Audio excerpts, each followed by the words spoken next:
Jeremiah is on the run from the police. He stole several large gold bars from the bank. He has 3 gold bars in his arms, each weighing 20 pounds. In fact, there's a way for him to get away with that. All he needs to do is to cross a bridge. But here's the kicker. The bridge can only support 200 pounds. The 3 bars of gold weigh 60 pounds, and Jeremiah weighs 160 pounds. How can he cross the bridge without getting rid of any of the bars?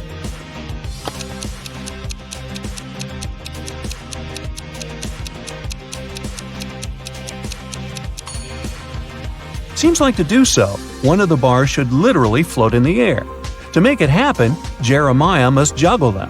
This way, only 2 bars will be acting on the bridge, while the third one will be airborne. Voila! 160 plus 20 plus 20 equals 200, so the bridge isn't likely to let Jeremiah down.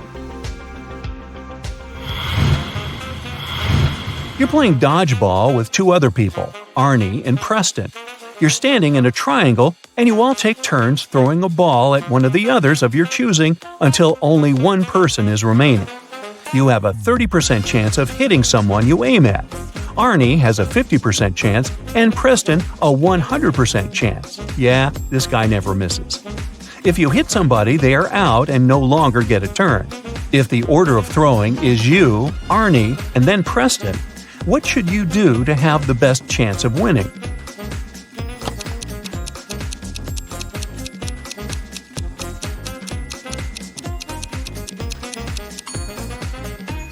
First, you gotta miss the first time on purpose. If you try to hit Arnie and you do hit him, then Preston goes next and he will 100% hit you and you will lose for sure. If you aim at Preston and hit him, then Arnie will go for you. If you miss on your first turn, Arnie will go for Preston for sure because he's a stronger player. If he hits him, then it's just you and Arnie, but you are going first. If he misses, then Preston will hit Arnie and it will be just you and Preston. But again, in this case, you are going first. It will be a 30% chance, but this way, you're in the finals.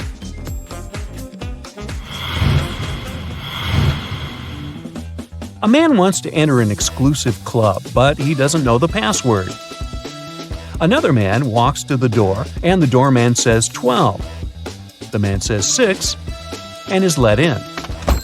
Another man walks up, and the doorman says 6. The man says 3 and is let in. Thinking he has heard enough, he walks up to the door and the doorman says 10, he says 5, and he isn't let in. What should he have said?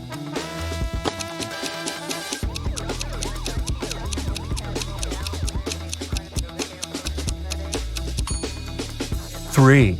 He should have said how many letters were in the number he said. A thief enters a high-end boutique and frightens the shop assistant, forcing him to open the safe. The shop assistant says, "The code for the safe is different every day, and if you try to do anything to me, you'll never get the code." But the thief manages to guess the code on his own. How did he do it?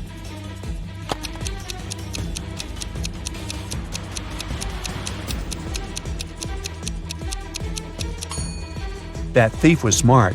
The code is different. The shop assistant told him this. A woman is found alone in the middle of the desert. She's surrounded by a pile of debris and a wrecked plane. There are no other signs of life in the area. Despite the crash, the woman is alive and well. Nothing serious happened to her, and she appears to be in good health. How did she survive?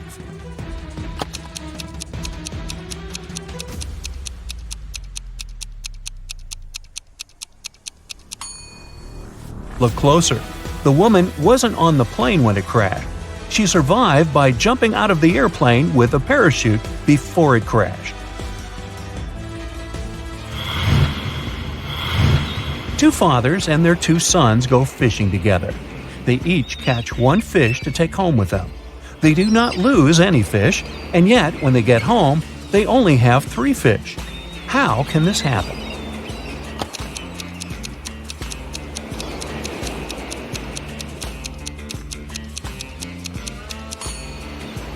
There are just 3 people, a grandfather, his son, and his grandson. A super wealthy businessman, Mr. Ben Swift, was taken and left locked up all alone in a dark room. His phone almost ran out of charge, so he can write only one message. He knows that someone might spy on his phone, so he decided to write a message with a code to a high school friend, John Smith, who has a detective agency. He remembered that in high school, they would cipher messages to each other, shifting one letter to the right each time they needed to write a secret code. So, check this out. Can you guess what it means?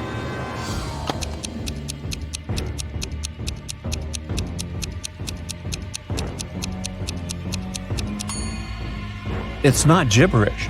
The message is, "It was my accountant."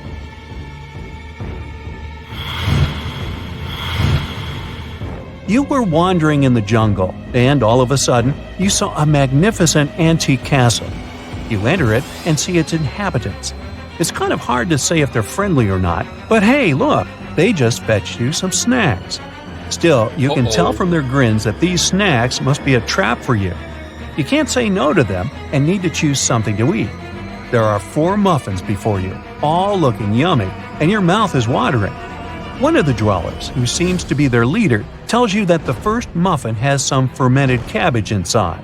The second one is swarming with live ants, the third one has mud instead of chocolate cream, and the fourth one has ackee fruit inside. So, which dessert would you opt for?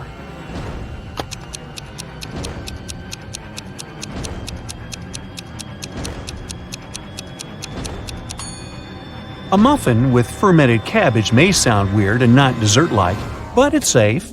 You've tried fermented cabbage, also known as kimchi, before, and you loved it. For those who love to risk, the fourth one could be good to go too. Ackee fruit is delicious when cooked properly, but you weren't sure if the dwellers took care of cooking it well. As for ants and mud muffins, I'd pass on them for sure. Mary is a nail technician. Her services are free to anyone who wants to set up an appointment with her. However, most people still end up paying here. How so?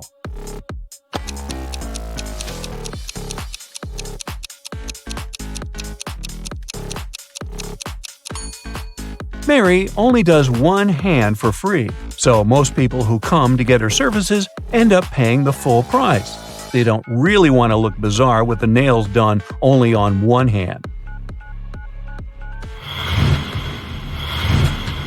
Jocelyn went grocery shopping and bought a lot of milk, yogurts, meat, and cheese. When she came back home, she realized she had nowhere to store all these products, as her fridge was already full. How can she save all the food that she bought?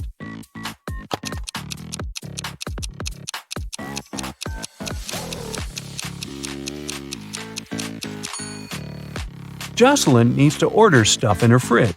Look, here's a pack of rice, some chips, and even cookies. These products don't need to be stored in the fridge. Once she takes it all out of the fridge, she'll have enough space to store dairy products and meat. Phil's teacher is a great person, but like many other people, he has some oddities. He would never let Phil go home until he solves one of his tricky riddles. This time, the riddle is, how many apples in total are there on a pine if there are 5 apples on each branch and there are 8 branches on the tree? Uh-oh.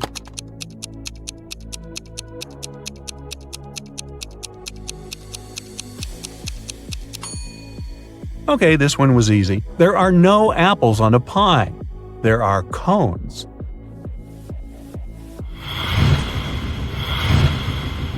Poor Kathy lived with a stepmother and 3 wicked stepsisters. Sounds familiar. Her dream was to go to a lit party she's been waiting for all year long. Her stepmother, Evelyn, never let Kathy go anywhere. This time, Evelyn decided to let Kathy go when she has finished all the tasks given by Evelyn. The stepmother asked Kathy to bring her some water, but she gave her a colander to carry water in. How can Kathy bring the water if she has nothing but a colander?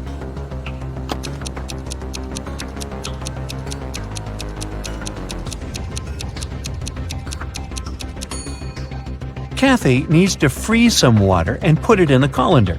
It takes some time to melt, but when Evelyn gets that colander full of ice, technically, she'll have a colander full of water. Hey Kathy, make sure to be back by midnight. You need a ride?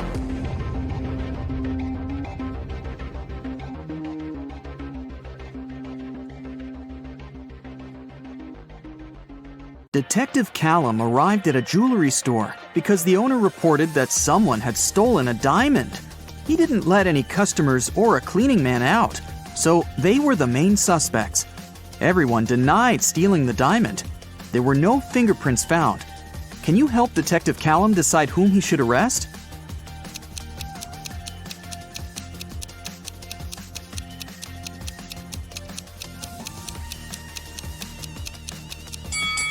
He should arrest the man and the woman wearing gloves.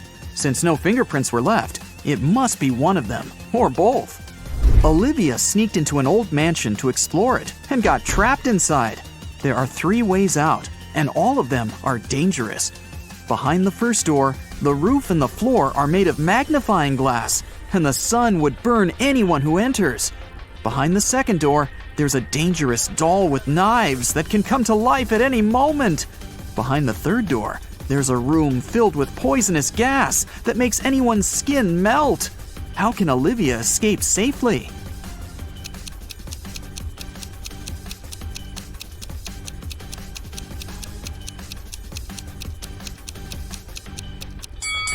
She can just leave through the first door.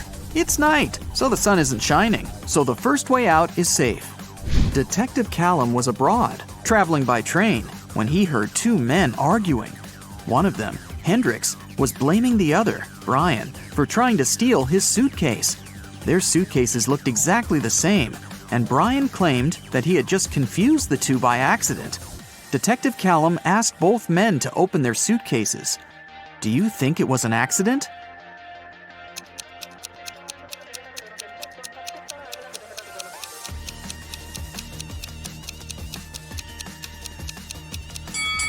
Hendricks' suitcase is filled with clothes and electronic devices and must be pretty heavy. Brian's suitcase is almost empty, with only a pair of jeans and a book inside. It must be way lighter, and even though the bags look alike, Brian for sure knew that the bag he took couldn't be his.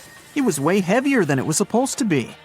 Luna found her cousin, Mia, poisoned in her room and called the police. Detective Callum asked Luna what had happened. She said that she was walking past Mia's house when she saw that the light in her room was on. She walked to the window to see if Mia was there and saw her on the floor. She had a key, so she walked into the house and called the police. She didn't touch anything so that they could investigate what had happened. Detective Callum arrested Luna. Why?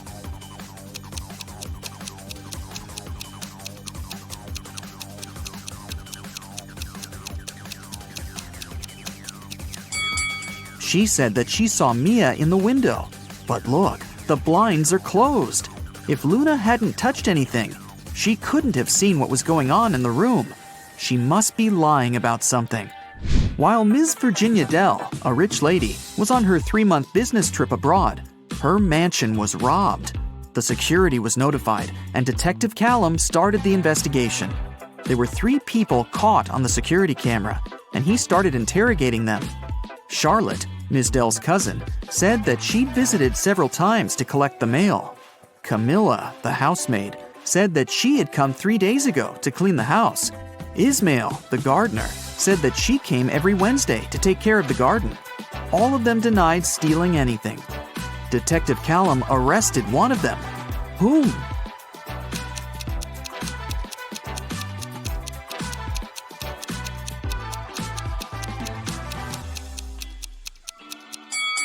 Camilla, the housemaid. She said that she had cleaned the house 3 days ago. But look at the house. There's dust and dark stains. It doesn't look like the house has been cleaned recently, so she probably lied. Abigail stayed late in the office because she had a lot of work to do. She left the room to get some snacks and a coffee. Half an hour later, she returned and found out that someone had stolen her wallet, so she called the police. Detective Callum interrogated 3 people who were still in the office. Noel, the cleaning man, said that he had been cleaning another floor and had never stepped into Abigail's office that day yet. Sonia, the accountant, said that she had been talking on the phone with her mom. Sean, a regional manager, said that he had been in his office flooded with work. Who stole the wallet?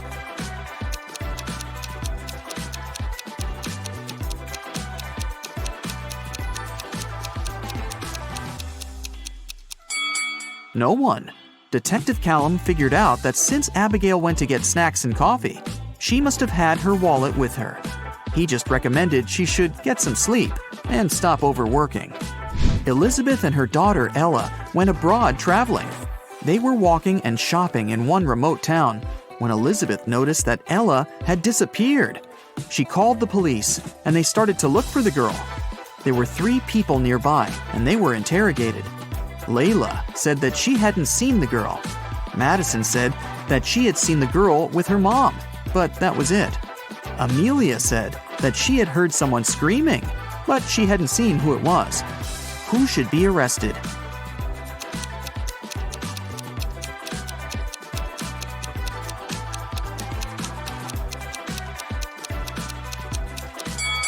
Layla. Look, she's carrying Ella's purse. Gideon had a girlfriend, a sister, and 2 cousins. Figure out who Gideon's sister is if the cousins are saying the truth and the sister and the girlfriend are lying. Chloe. E is his girlfriend. Ruby. Chloe is lying. Skylar. Ruby is lying. Lily. Skylar is not his sister.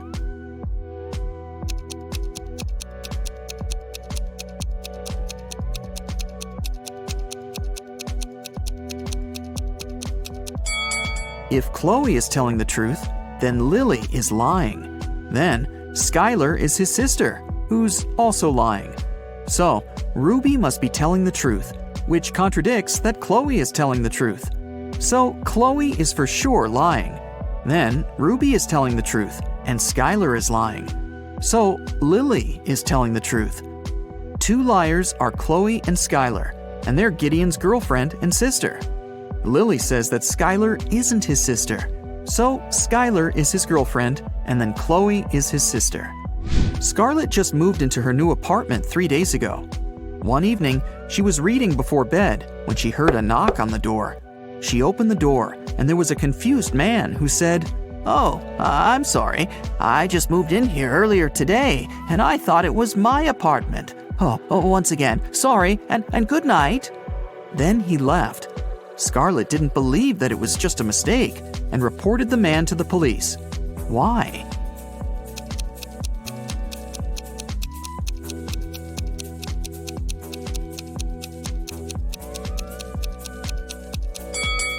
The problem was that the guy had knocked. If he had really thought it was his room, he would have tried to open it with his own keys. Nora lived alone in the city suburbs.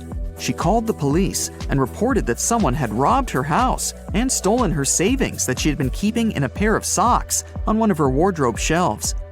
Detective Callum arrived with the police, took a look at the room, and closed the case, claiming that the lady was lying.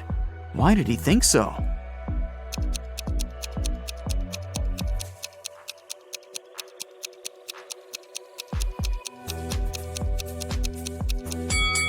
The room was absolutely clean. If someone had robbed the house, they would have made a mess while searching for money. The person who took the money must have known exactly where it was, which is unrealistic. Mrs. Ledger is a high school history teacher. One day, she started a sudden oral test, asking students questions from the back of the book. If the students figure out the order in which she asks, they can find the answer to their question in advance. The first 3 people she asked were Atlas, Eleanor, and Gracelyn. There are Zoe, Luca, Sienna, and Victoria left. Can you guess who will answer which question?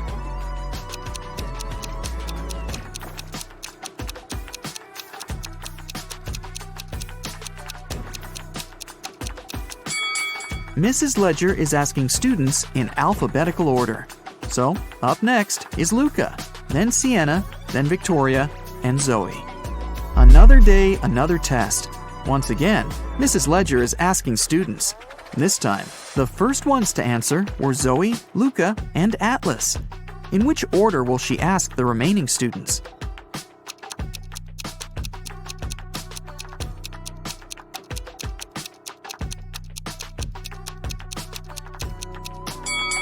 This time, she started with people with the shortest names.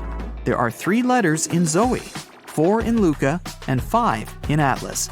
The next one is Sienna, who has 6 letters in her name. Then Eleanor with 7 letters, Victoria with 8 letters, and Gracelyn with 9. Ellie found herself locked in a dungeon and couldn't remember what had happened. She looked around and saw a door that could have been a way out, but it required a passcode and she didn't know it. Luckily, there was a hint. 1-802-3004-0803-2611. She has just one chance, and if Ellie doesn't get it right, the dungeon will get locked forever. Can you help her decide which password is the correct one?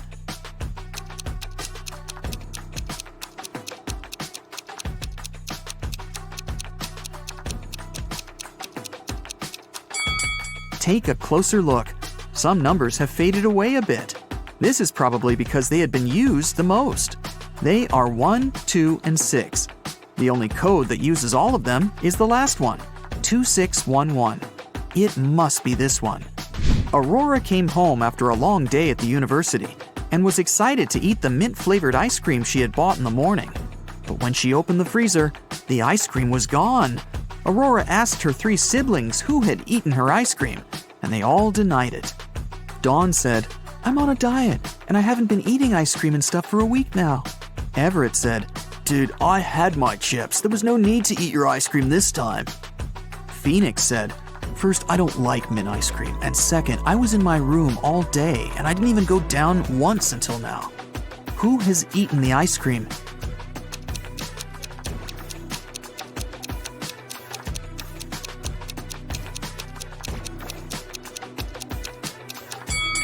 It was Phoenix.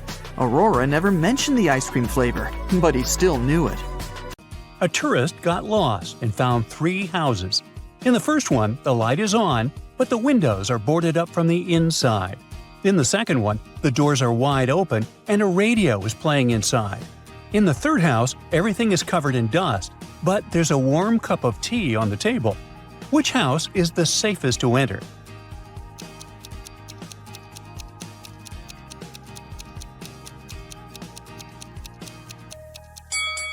It's the third one. The tea is still warm, which means the owner has just stepped out. Mr. Johnson keeps his socks in a dresser drawer. He always buys them in only 3 colors – brown, blue, and green – and stores them all together.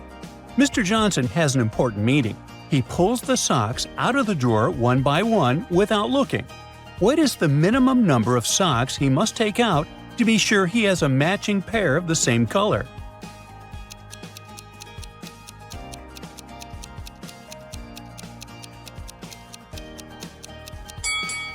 Four socks are enough because the first 3 might be all different colors.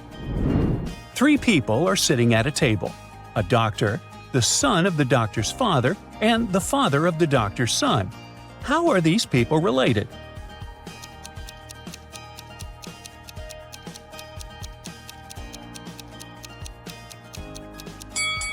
Well, we have the doctor, her brother, and her husband here. The doctor is a woman.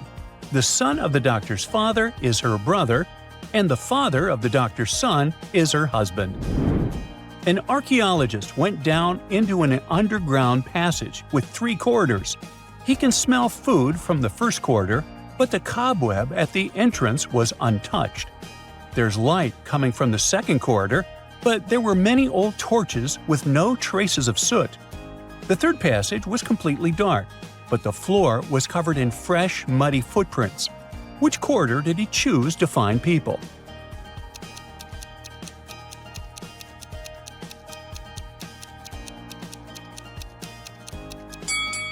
The third one. The footprints are the most reliable sign. Jamie was offered a pay of $20 for every working day and a deduction of $30 for each non-working day. After 60 days, he got nothing. How many days did he work?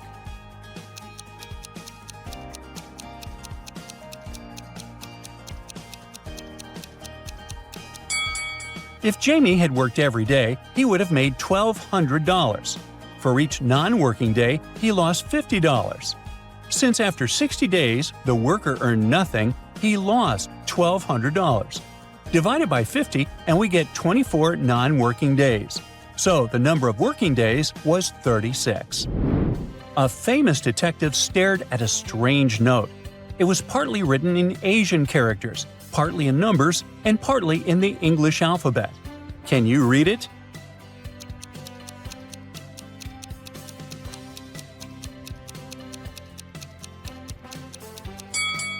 It's simple. When you remove all the foreign symbols and numbers, you get I love Brightside. Aww. Three friends boast to each other. One says that she has a loving husband and kids. Another claims she has a brilliant career, a rich husband, and children. The third one says she has all the same, but one of them is lying. In reality, she is a single mother. Who is it?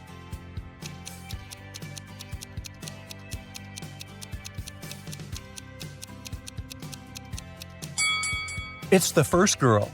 Her tattoo has two matching symbols, a big and a small butterfly, a subtle hint at mother and child. Lizzie decided to start a culinary vlog to make some extra cash. She filmed the first video about cooking with homemade pasta. She posted it and got a bunch of angry comments saying that she is a liar. Why did her viewers decide so?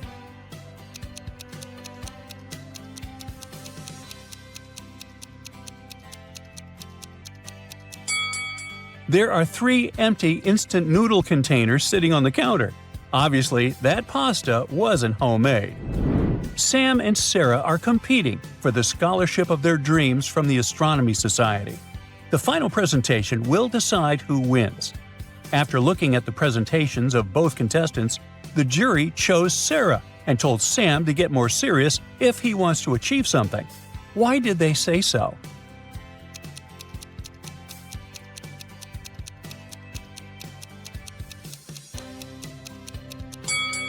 Well, in his presentation, Saturn is where the Sun should be, and Mars switched places with our Earth. Airport security receives an anonymous phone call. An infamous criminal is about to try to leave the country with the diamonds and emeralds she stole. The security easily identified the criminal after scanning her luggage. What's suspicious here?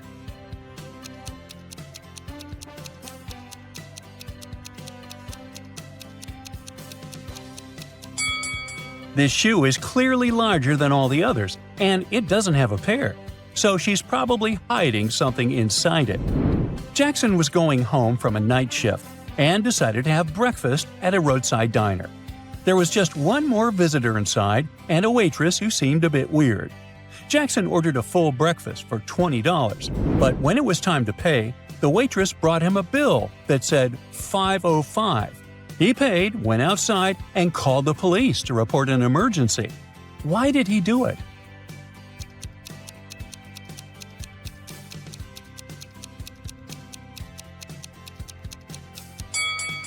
The waitress typed that number because it looks like SOS. Something is really wrong there. A farmer once challenged an engineer, a physicist, and a mathematician to fence off the largest amount of area using the least amount of fence. The engineer shaped his fence like a large circle. The physicist made a long line and said that fencing off half the Earth was the best. The mathematician laughed at them and showed his design, which beat the others. What did he do?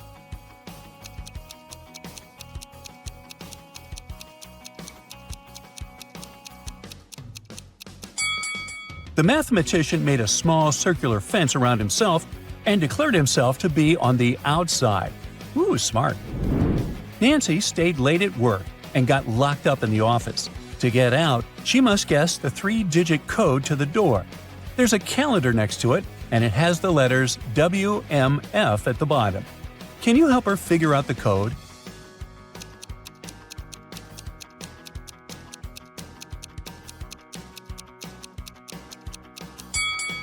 It's 3:15. The letters stand for the days of the week, Wednesday, Monday, and Friday, and the code is their numbers. Now Steve is going on a blind date with a friend of a friend. All he knows is that she'll be wearing a polka dot skirt. When he arrives at the restaurant, he sees 3 girls in polka dot skirts. So, who is the one?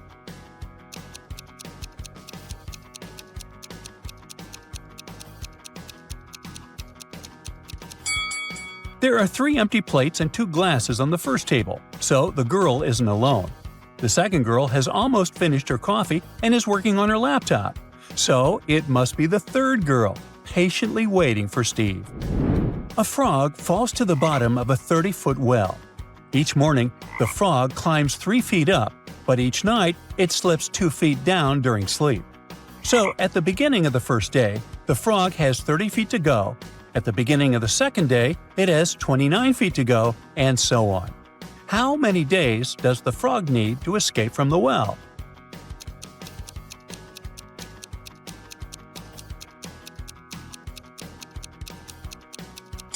At the beginning of the 28th day, the frog will climb the last 3 feet and escape. Reddit. All right, your brain must be boiling by now. Let's give it a little break. Try to find the hidden animals in these pictures. Here's the first one.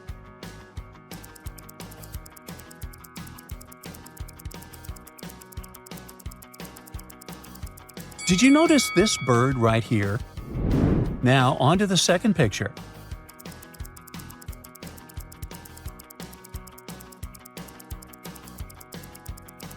Yep, it's a butterfly right here. Now, the trickiest of them all. There's a chameleon hiding in this forest. Can you spot it?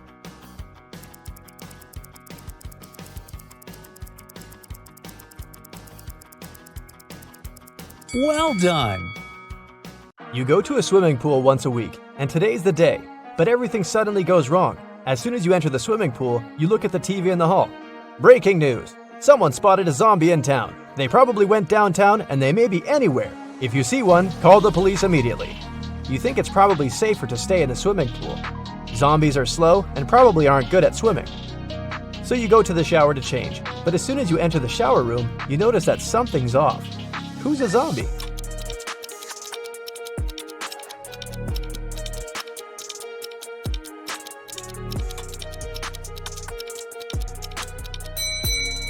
The 2 girls seem completely fine, but there's a bandage on the man's leg. No one would go to a swimming pool if they had cuts or scratches, unless they're a zombie. Once upon a time, there was a wealthy king who hired an artist to paint his portrait. The artist told the king that he wanted to be paid in gold, and he wanted to get paid every day. He also said it would take him 7 days to finish the painting.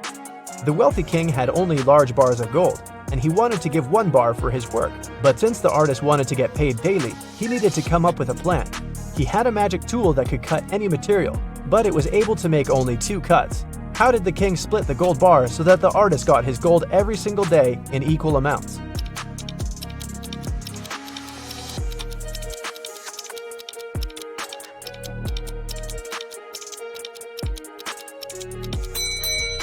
The king was really smart, so he cut the bars this way: 1/7, 2/7, and 4/7. The first day, he gave the artist 1/7 of the gold bar. The second day, he gave him 2/7, but took 1/7 back as change. The third day, he gave 1/7 back. The fourth day, he gave 4/7, but took the other 2 pieces back as change. The fifth day, he gave 1/7, so the artist got 5/7 of the bar. The sixth day, he gave 2/7, but took 1/7 back again. And the very last day, the artist got 1/7, so in the end, he had a full bar of gold. 4 friends, Josh, Maggie, Jason, and Rosie, were walking in the woods. It was a wonderful day, and they were about to start a picnic. But all of a sudden, the sun turned to black and they saw dozens of zombies approaching them. The friends started running away and saw a tunnel. It was dark and scary, but the guys knew exactly that when they crossed it, they'd be safe. They had only 12 minutes to cross the tunnel. It takes Josh 1 minute to cross it. Jason can do it in 2 minutes. Maggie thinks it will take her 4 minutes, and Rosie can cross it in 5 minutes. Not to risk it, the guys decided to split into 2 groups. The problem is that they only have 1 torchlight, and there's no way they go there in 4. How can they escape?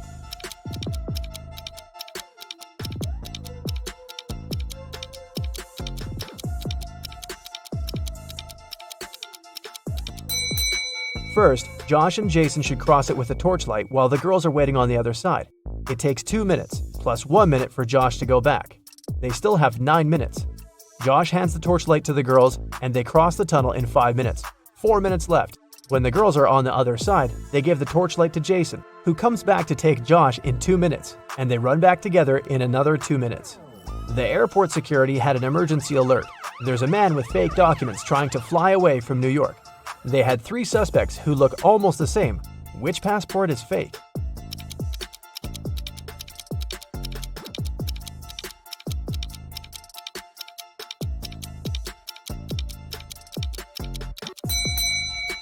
No matter what country a person is from, no passport can have a photo with mountains in the background. All backgrounds should be solid. John's passport has a suspicious photo in it. His documents are fake. Mason is a lifeguard. One day, a girl came up to him asking for help. She said someone had stolen her wallet, which she noticed when she was going to go and grab a soda pop. Mason checked the towel where the girl left her stuff, but the only thing he noticed were her own footprints. Is this girl lying to Mason?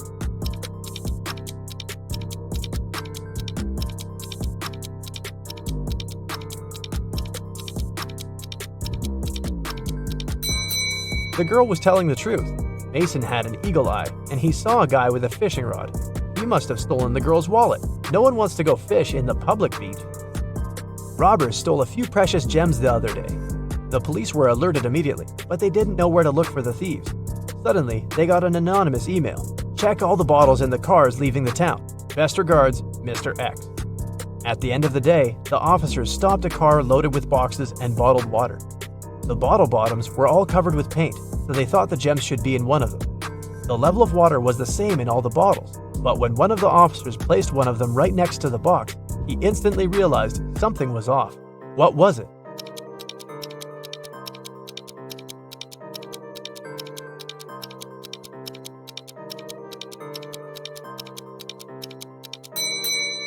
The bottle standing next to the box is much lower than those still inside. The police then found there was a double bottom and the gems were hidden right underneath it. 2 friends, Martin and Clyde, had a bet. Martin said he would throw a ball and it would come back to him. He also said there would be no obstacle or wall the ball could ricochet from. Clyde said it was impossible, and he lost. How's that?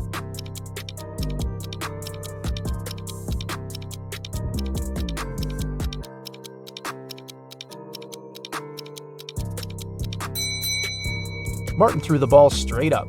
It obviously came back to him. No magic, just physics. Emily grabbed a really nice muffin at the cafeteria and put it on the office desk. She wanted to save it for later, but when she came back from the meeting, she saw someone had eaten her muffin.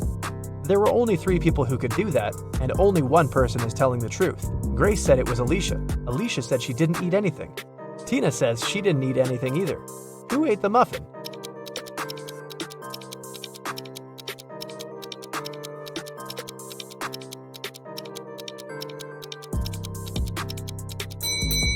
It was Tina. Only one person is telling the truth, and it's Alicia. If Grace or Tina told the truth, then there would be 2 truthful people, but Emily knew only one person wasn't lying. Patrick really wanted to come to a private party, but the security would ask each person if they knew the secret access code. Patrick decided to overhear their conversations. When the person came up to the entrance, the security said 6, and the guest said 3. Then the security said 10 to the second visitor, and the reply was 3 as well. The third visitor also said 3, but the security said 2. Patrick thought he was ready to join the best party in town. When he came up to the entrance, the guard said 7, and Patrick replied 3. The security didn't let him in. What should Patrick have said to get into that fancy party?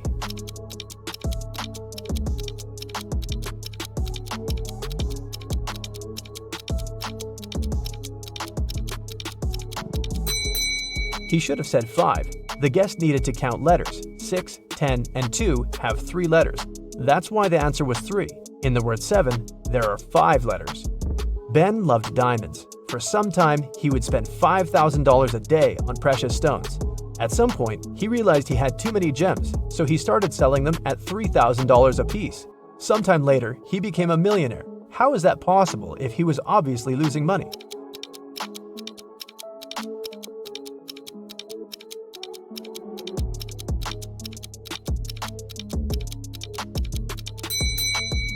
Before his gem rush, Ben used to be a billionaire. Since he started losing money, he became only a millionaire. A vampire moved to a big city where nobody knew him to start a brand new life. Still, he just couldn't help it and started biting locals every single night. People got scared and invited a private investigator to solve the problem. A couple of days later, Detective Reitman had 3 suspects. He decided to visit each of them to find out who the vampire was. After visiting all the houses, he was sure he found the vampire. Who was it?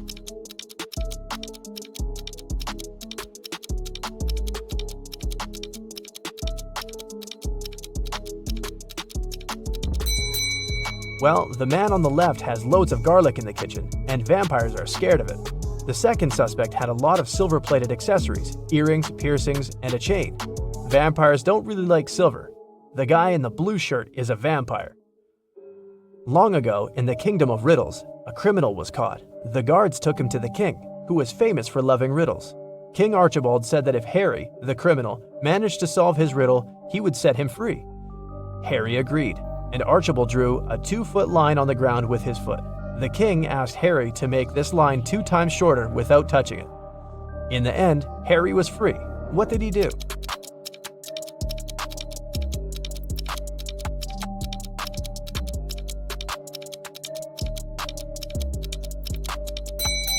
Harry drew a 4-foot line with his foot, so that the one the king drew got 2 times shorter. Karen took part in a TV quiz where she could win 1 pound of pure gold.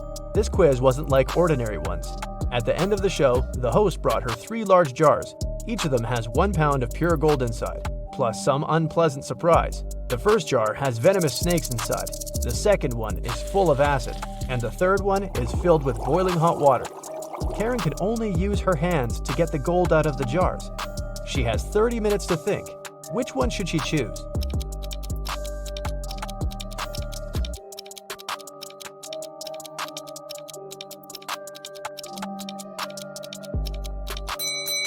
Karen should choose the one with hot water. It cools down pretty fast, and it's gonna get lukewarm in half an hour. Guess who's rich now? Everything is okay. Outside, in front of the sink and mirrors, 2 women are standing. Suddenly, a new presenter announces on the radio that a dangerous female criminal has escaped from a maximum security prison. Strangely, both of the ladies look worried after hearing this. Noah immediately realizes that one of them has escaped from prison. But which one?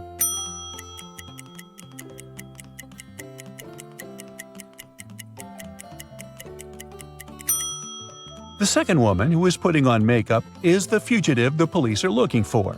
The bracelet on her wrist is actually not a real bracelet. It's a broken handcuff. She managed to escape, but she was unable to remove the handcuff completely. The next evening, Noah is serving one of the tables when he notices something strange about the customers sitting there. One of them seems to be not who they claim to be. Which one is it?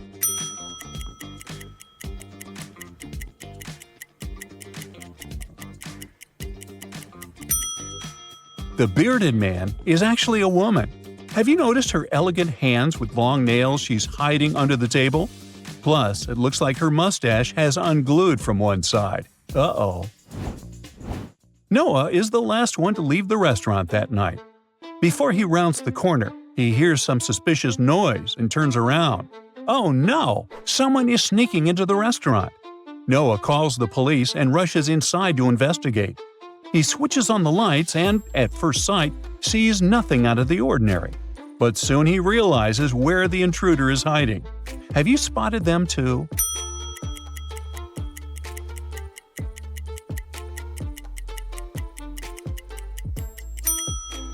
A pair of boots are sticking out from under that curtain. That's where the intruder is hiding.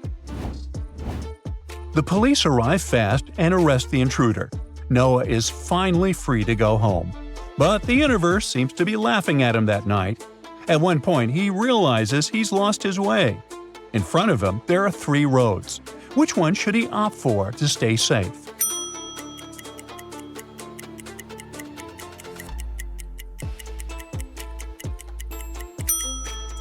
The road on the left doesn't have any streetlights further ahead and plunges into darkness. It might be unsafe to go there. The road on the right is guarded by a few unfriendly dogs. So, even though this street in the middle is very narrow, it's probably the safest option for Noah. Luckily, Noah gets home without any problem. To calm down, he decides to drink some chamomile tea with sugar. But he's so tired, he can't figure out which of these 3 jars contain sugar. Can you help our poor guy?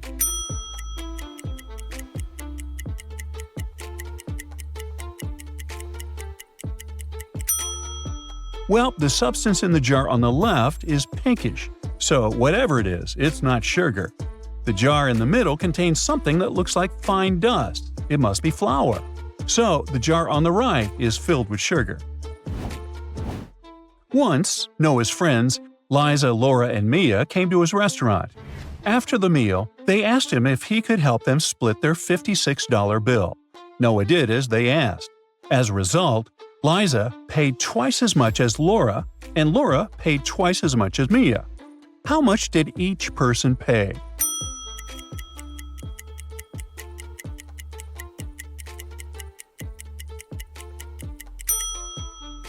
Mia paid $8, Laura paid $16, and Liza paid $32. The girls told Noah that they parked their cars not far from the restaurant, and the guy went to see them off. It had been snowing all evening, but surprisingly, they saw that only 2 cars had snow on them. Why was the 3rd car snow-free?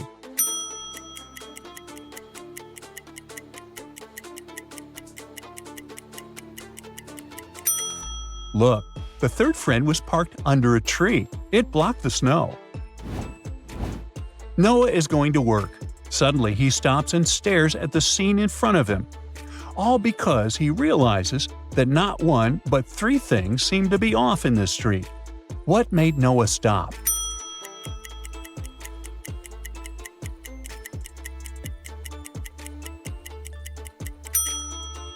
First of all, it's these traffic lights. I mean, where's the red? Then, look at this tram. It doesn't have doors. Creepy. And finally, there are no tram tracks. Yep, there's something seriously wrong with this tram. A man rushed into the restaurant, claiming he had heard a very loud noise coming from the house next door. He was afraid to go investigate alone, so Noah went with him. They ran inside and found the house owner on the floor of his bedroom, tied and gagged. Once free, he said he had been in bed reading a book when a man in a black mask broke into his room. The criminal tied him up, took all his money, and disappeared. Noah didn't believe the man's story. Why?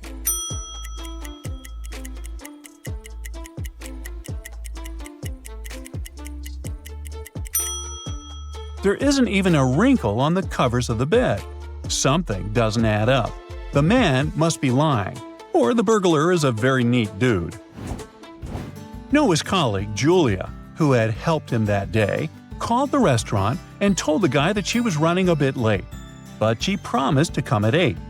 When she finally showed up at 8:02, Noah was furious. Why?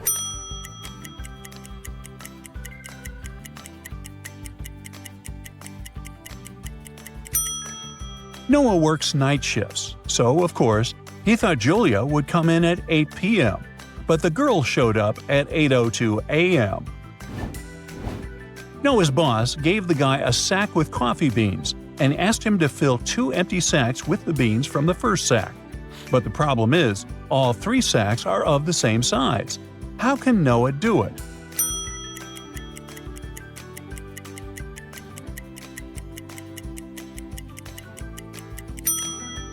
He should put one of the empty sacks into the other and then fill it with coffee beans. CEO of his own company. Have a look at the picture. One of these ladies is Henry's sister. Can you figure out who?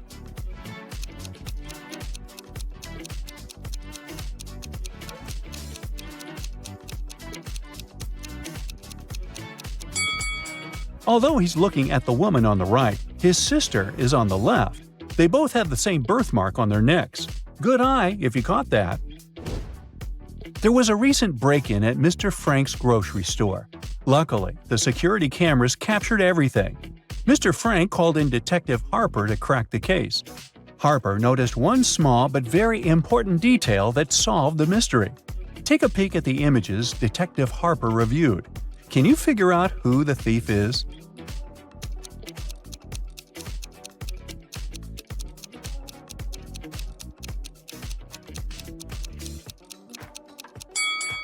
Let's see.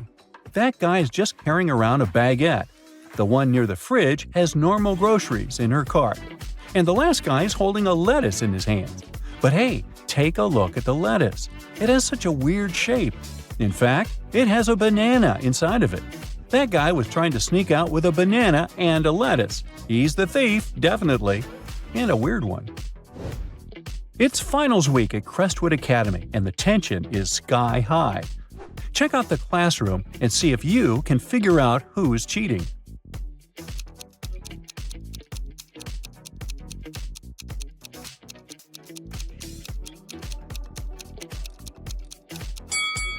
It's the student with the smartwatch. He's looking at his watch to get the answers to the exam. Mrs. Bells has 3 sons. She is the best cook in the family, and she loves to make her family amazing dinners. Her sons love her, but say she keeps giving the best food to her favorite son. Examine the image carefully. Can you figure out who is her favorite son?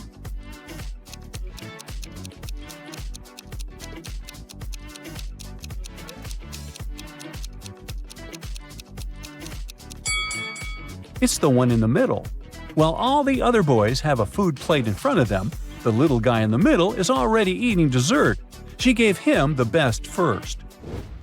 Bibi, Jenna, Miriam, and Jackie were called to the CEO's office for a meeting. It started to rain just before the meeting, and one of the ladies got in at the last minute. Their shoes got wet, and they stained the boss's carpet. Take a look at the image. Can you figure out who stained his carpet?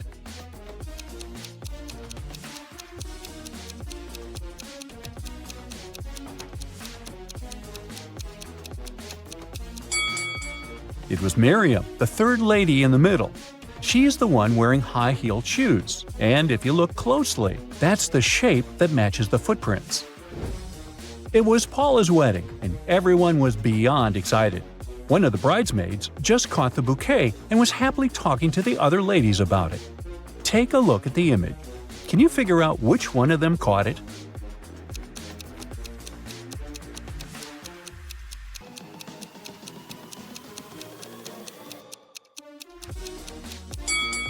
It's the lady on the left. If you notice, she's surrounded by bees who were attracted by the flower's pollen. It was Ricky's birthday, and he invited his best friends to go camping with him.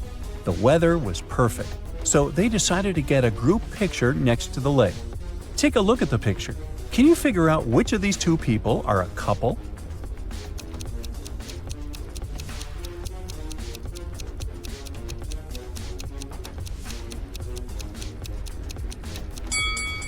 If you look closely, the first girl on the left and the boy in the middle have matching tattoos. They have a cute little heart tattooed in different parts of their bodies. They're definitely a couple. Sarah is getting married, and she invited her bridesmaids for a dress fitting. One of the bridesmaids is pregnant, though. Can you figure out who?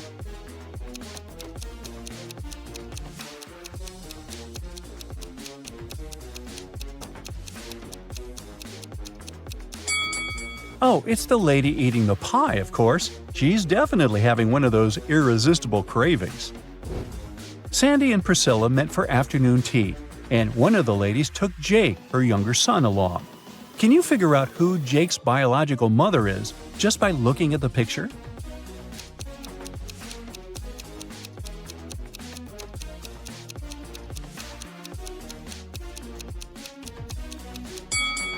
It's Sandy, the woman on the left. She's got the same hair color as Jake. Jenny's living large, and Lana's just scraping by. Take a look at the snapshot of both of them in their apartments. Can you tell who's who?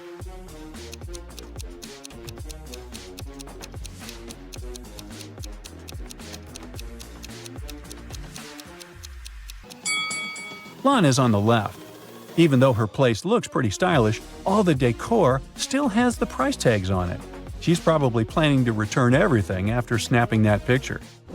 Alex and Jordan finally decided to get married after dating for 5 years.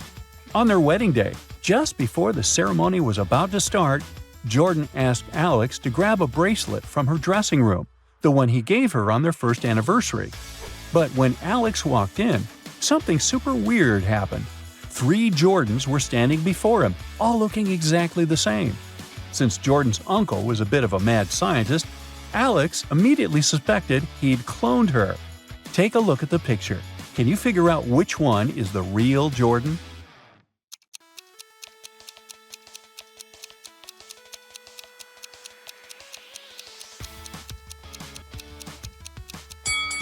It's the third one. She's got the same bracelet that Alex always wears. Looks like Jordan's uncle forgot to clone that small detail. Alfie told Jen he'd been assigned to a top-secret mission in a remote desert. Just couldn't keep it secret, I guess. Super excited about the opportunity, they decided to try out a long-distance relationship. Jen asked him to send lots of photos, and he did. But after seeing the pics, Jen realized something was off and called it quits. How did Jen figure out Alfie was cheating?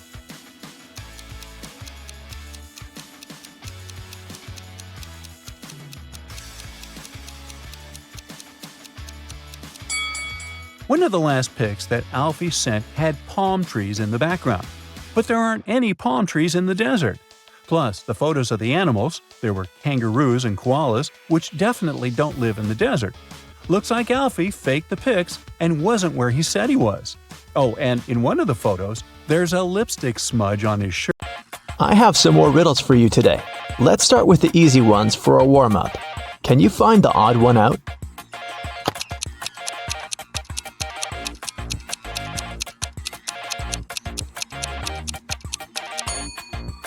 Yep, here it is. Here's another one. Find an odd one out here then.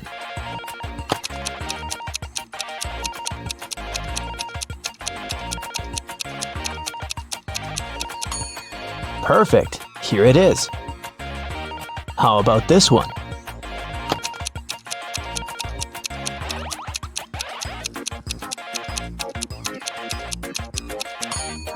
Right here. Did you find it? And it's getting harder. What about the odd one out here?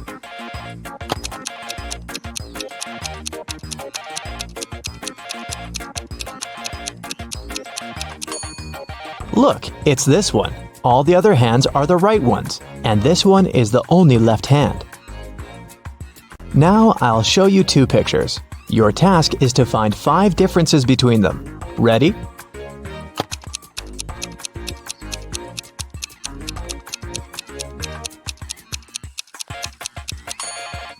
Here they are. How many did you spot?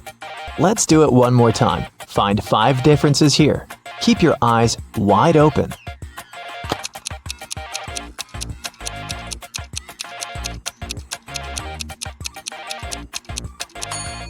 So did you manage to do it? I think you're now prepared for more hardcore tasks. Let's start with decoding. Detective Callum has been searching for a missing girl, Riley, for 3 weeks. He was in his office going through the case for the 100th time when he got an anonymous email saying, "Can you guess what's written here?"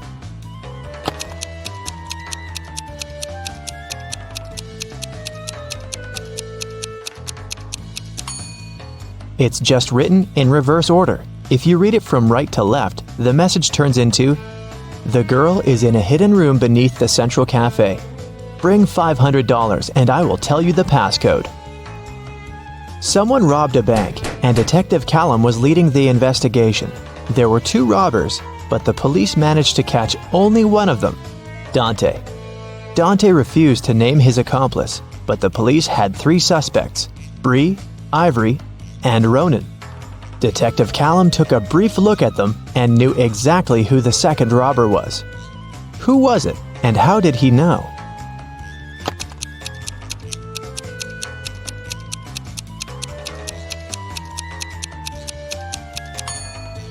It's Ivory. Look, she has the exact same tattoo on her wrist as Dante.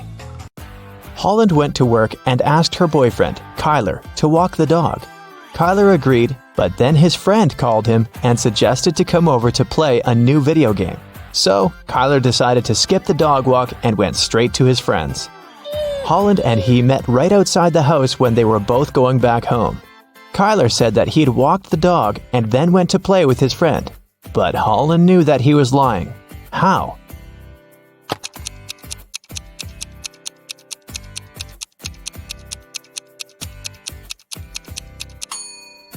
It's winter, so just look at the footprints. There are Holland's footprints on the snow going both ways, and Kyler's footprints going both ways too, but there are no footprints of the dog. Someone in a little town was stealing bicycles.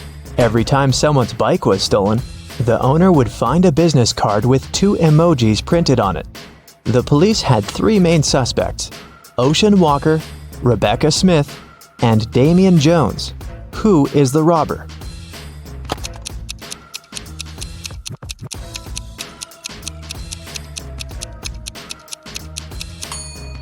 The emojis signify the name. They are a wave and a person walking, so the robber must be Mr. Ocean Walker. On Wednesday, after a break, Nash came to his desk and found a short love note written in red ink. It wasn't signed, but Nash had 3 girls in mind, so he asked each of them if she had written him the note. Layla said that she'd been chatting with her friends and didn't write any notes. Dawn said that she was busy all break finishing her homework. Oakley said that she had been in the bathroom and had just come back. Who do you think wrote the note?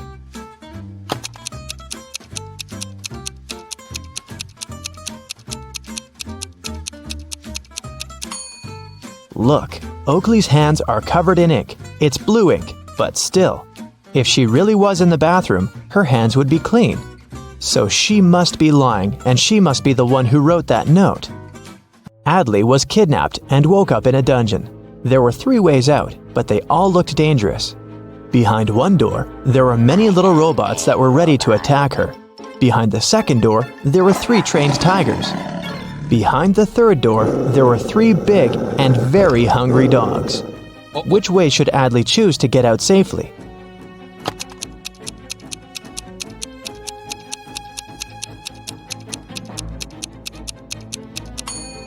The best choice must be the first door. Although they're robots, they're still super small and probably can't cause her much harm. Right before a restaurant was about to open, someone had stolen all the money from the cashier's desk. A cook said that he was working in the kitchen and didn't have any free time. The security guy said that he was in the bathroom and didn't see anything. The waiter said that there was a suspicious visitor peeking around. Who do you think stole the money?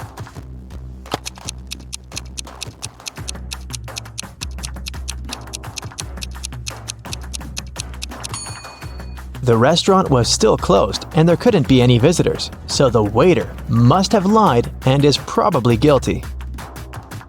Ned works in a club, and his job is to check people's ID cards and not to let suspicious people or folks under 21 in.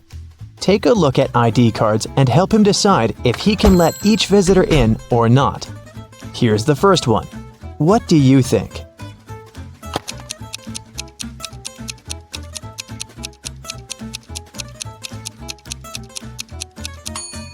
She seems fine. Let her in. Okay, here's the next visitor. What do you say?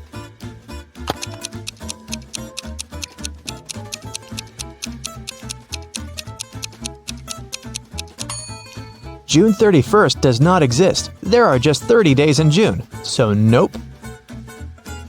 What about this guy?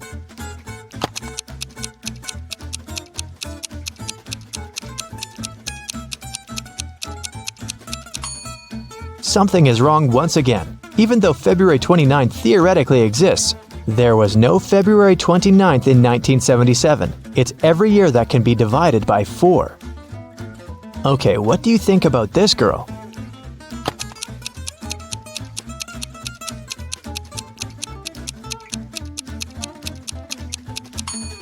I don't see anything suspicious about her.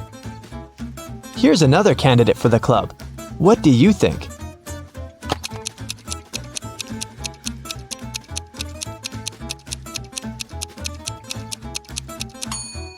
Well, he is 22, and he seems fine to me. Let him in. A student was having an oral chemistry exam and was struggling with his last task. His professor decided to help him and have some fun, so he said that instead of the task, the student could guess his daughter's name. He only had one guess, but there was a hint. He wrote down several numbers: 32, 10, 14, 16. What's the professor's daughter's name?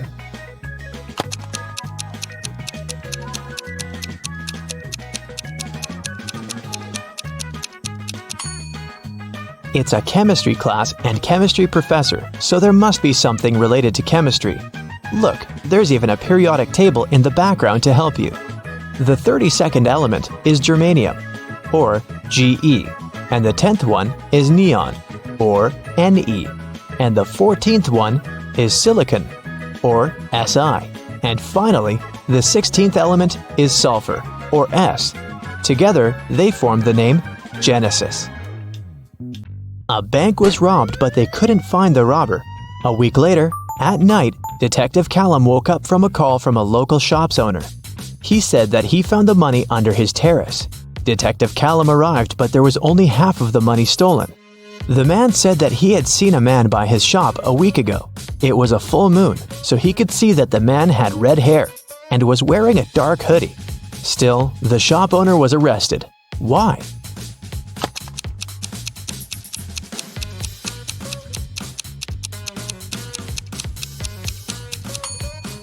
The shop owner said it was a full moon a week ago, but look, it's a full moon right now, so the man must be lying about something. In history class, students were asked to prepare a presentation about their ancestors. Edwin told about his great-great-grandpa who moved to New York and started as a salesman and then built a huge business. He even showed a photograph of his young grandpa in New York, but no one believed Edwin's story. Why?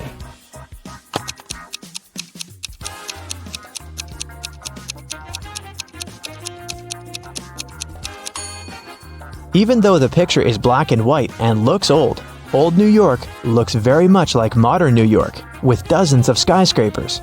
The class noticed and figured out that it definitely wasn't a real photo. Royce called the police and reported that someone had robbed his house. Detective Callum arrived and asked Royce to tell exactly what happened. Royce said that he had walked into his room and saw someone getting out of the window. It was still open because Royce didn't care to close it or touch anything before the police arrived. He checked his wardrobe and found that his savings had been stolen. Detective Callum closed the case. Why?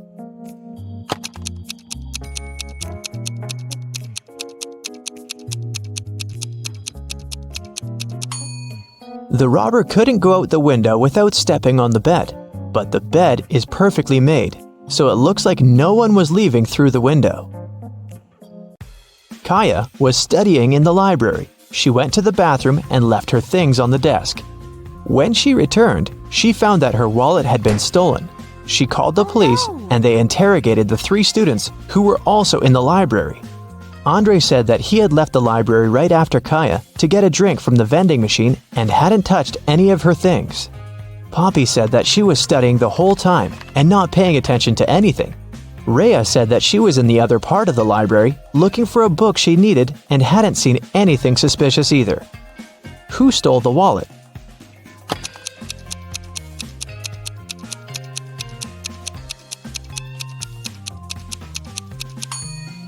It was Andre. He said that he had left to get a drink in a vending machine, but look, there's no drinks in the vending machine, only snacks. A young man named Colton was living with his best friend Cassidy.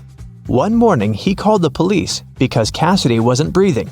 He said that he'd been working all day and had returned home late, so he hadn't seen her or talked to her for over a day. In the morning, he found her in bed like that. Last night, Cassidy had a headache and had to take many pills, so maybe that was the reason. Colton was immediately arrested. Why?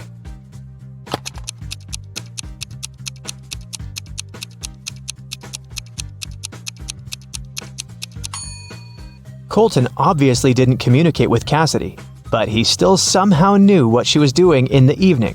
He must have come up with all of it, as he is probably guilty.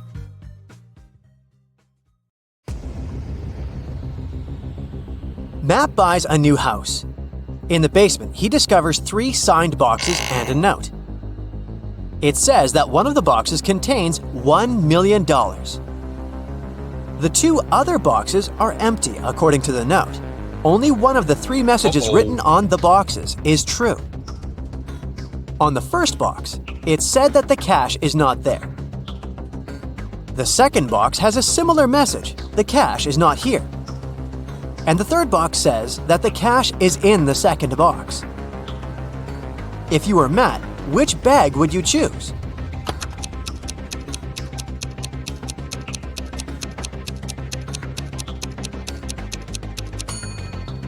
Matt should choose the first bag, as we know only one of the clues is true.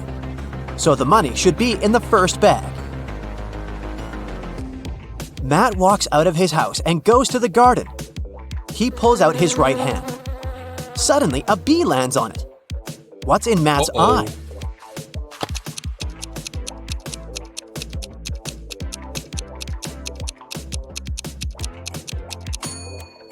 Beauty.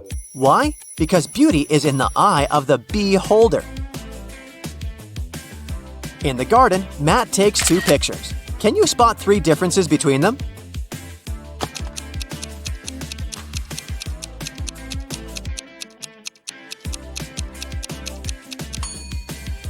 Here they are. Matt returns home and figures out that someone has broken into his house, and the thief has just left. How did Matt figure this out?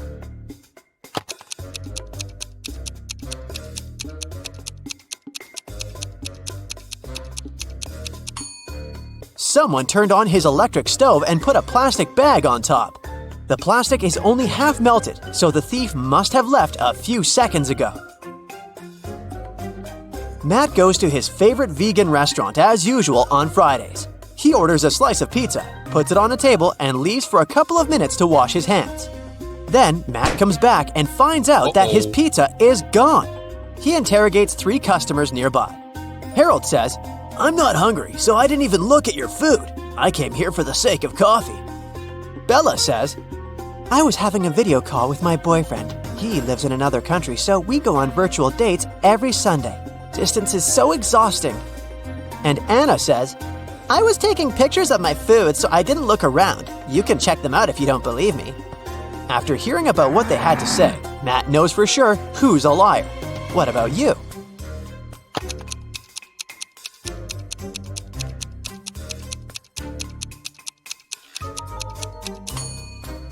According to Bella, she goes on virtual dates every Sunday.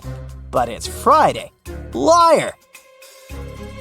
Matt's girlfriend Erica is visiting him in his lab. Suddenly, she faces 2 identical Matts. Can you help her figure out who's a clone?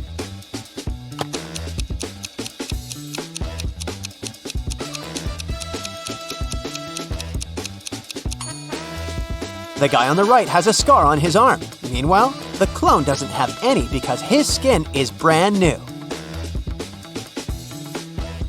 Matt goes to the mall and buys a bat and a ball for $1.10 in total. The bat costs $1 more than the ball. How much does the ball cost?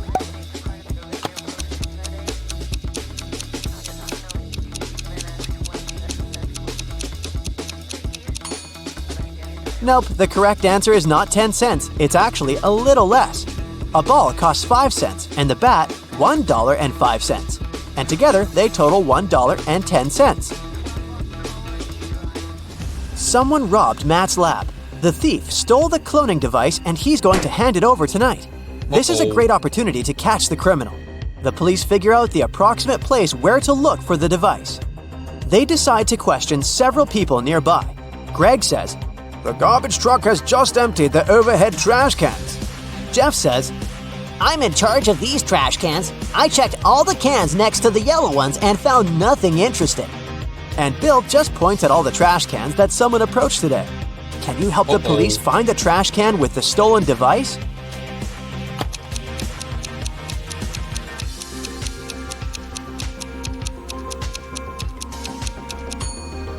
First of all, we need to calculate the top cans. And now let's check all the remaining trash cans which people were approaching. The next step is to remove those next to the yellow ones. And here it is, the trash can we've been looking for. After the robbery, Matt decides to lock his lab door with a password. There are 4 buttons with different images: orange, banana, apple, and tomato. Can you guess which button opens the door?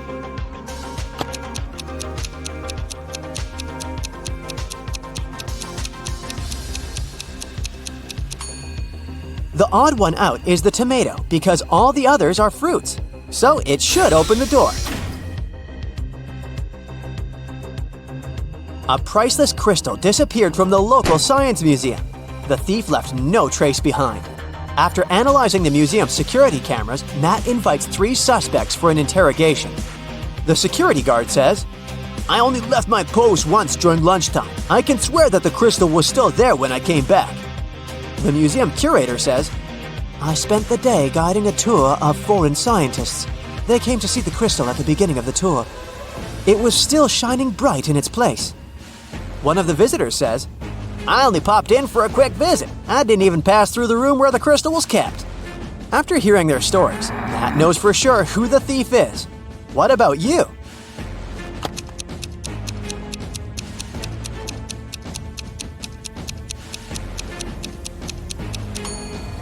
It was the visitor. He hid the crystal in his sleeve. Matt's brother Greg arrives at his house to eat together. He yells, "Matt, the microwave is on, and it's already defrosting our dinner!" Greg hears Matt's reply from the bathroom. "Could you please check the microwave and let me know how much time is left?" Greg grabs his phone and calls the police. He reports a dangerous situation involving his brother. How did he know?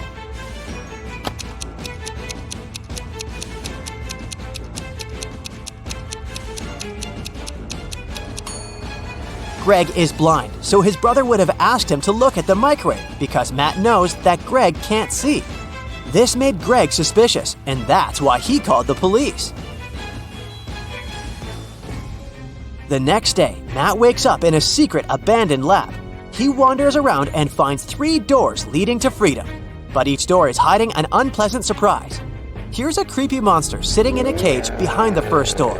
It's very hungry and angry. There's a bunch of venomous snakes crawling behind the second door, and the lights are off, so Matt won't be able to see them. And behind the door, there's a huge fire. Which way is more or less safe?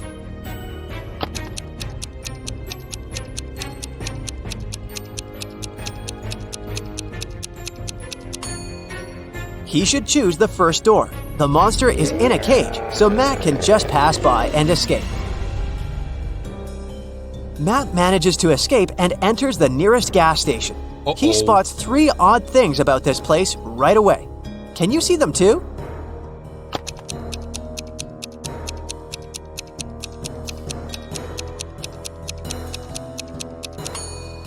The poster with the engine oil advertisement offers a 0% discount.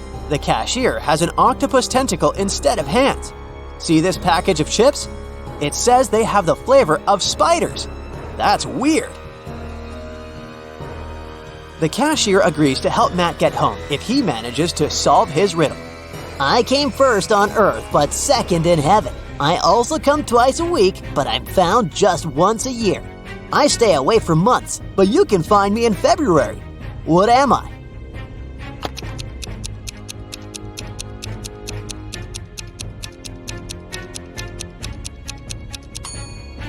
The correct answer is the letter E. Matt returns home and finds out that someone has left homemade cookies on the kitchen table. He examines all the doors and windows. He finds no signs of a break-in. Matt decides to question 3 suspects who have a key. His mother says, "I spent all day with my yoga teacher, and my class ended 10 minutes ago, so I didn't have time for cookies." The plumber says, "I fixed the kitchen sink in the morning and left for home. Why would I bring you any gifts?" And Matt's girlfriend Erica says, "I visited your house a couple of hours ago to drop off some shopping bags and left for the gym. I didn't see any cookies." Who's lying?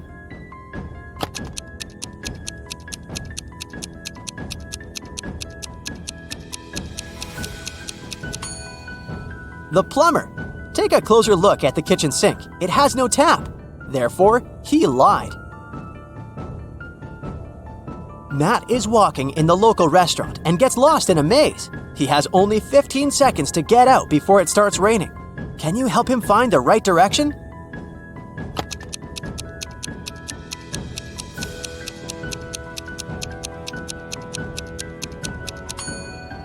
Ready to see the answer? Here's the correct route.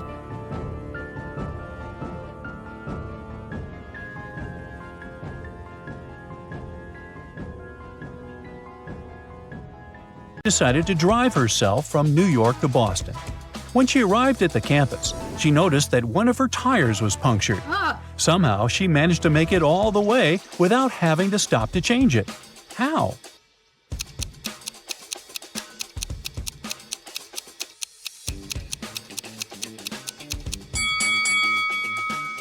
That's because the tire that was punctured was her spare tire. Ryan was skateboarding in the park when he fell down and hurt his head. By the time he woke up, there were 3 different women saying they were her sister and saying they would take him home. Can you tell who Ryan's real sister is here?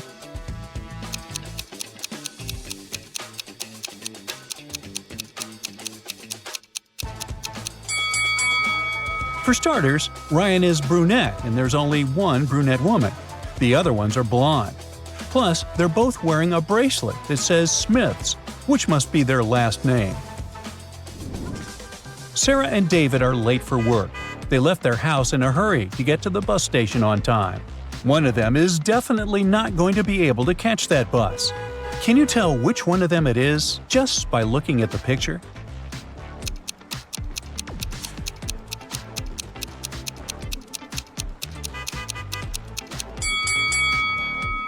David is trying to catch a bus that's already left the station, which means he may or may not succeed in doing. But Sarah is running in the opposite direction of the bus. I mean, she's not catching that ride. Mrs. Franny is a beloved history teacher who loves to teach through riddles. She asked her students the following question. A person is 25 years old in the year 2000 and 20 years old in 2005. How is this possible? Can you answer this question?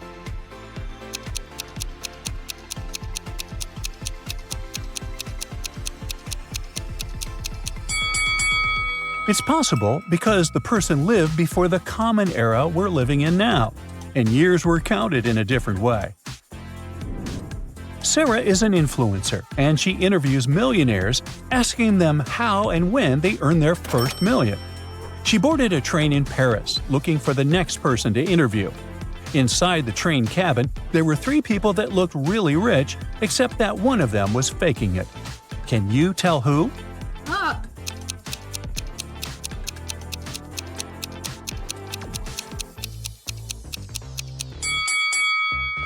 The first woman is carrying a designer bag that looks legit.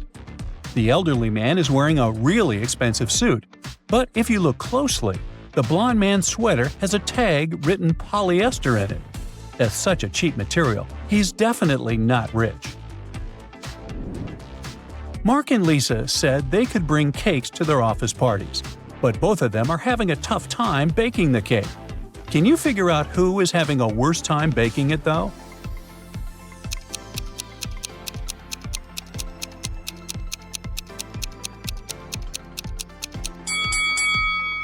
Mark is trying to mix ingredients, but doesn't have a blender to mix.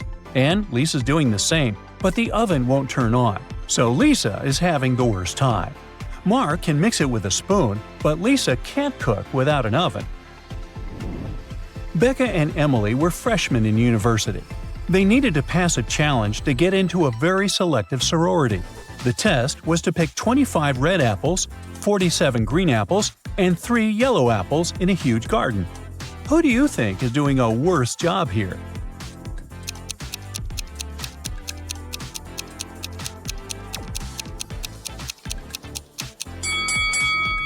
It's Becca, the girl on the left. She thinks she is picking apples, but she is picking pears. She should have noticed they were a different shape.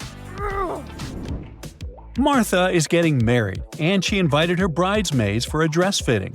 The girls went to the shop to get their dresses measured. They were beyond happy to see their friend living her dream. Martha was happy that Bridget, her pregnant friend, could join as well. Can you figure out which of the girls is Bridget?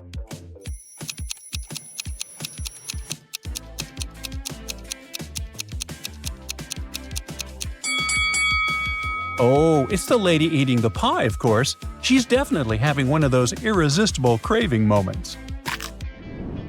Bob is the CEO of his own company. He is known to be the best boss around, which is why his employees decided to throw him a surprise party for his birthday. One of the employees is Jenna, Bob's sister. She's the one leading the whole thing. Take a look at the picture. Can you figure out which one of them is Jenna?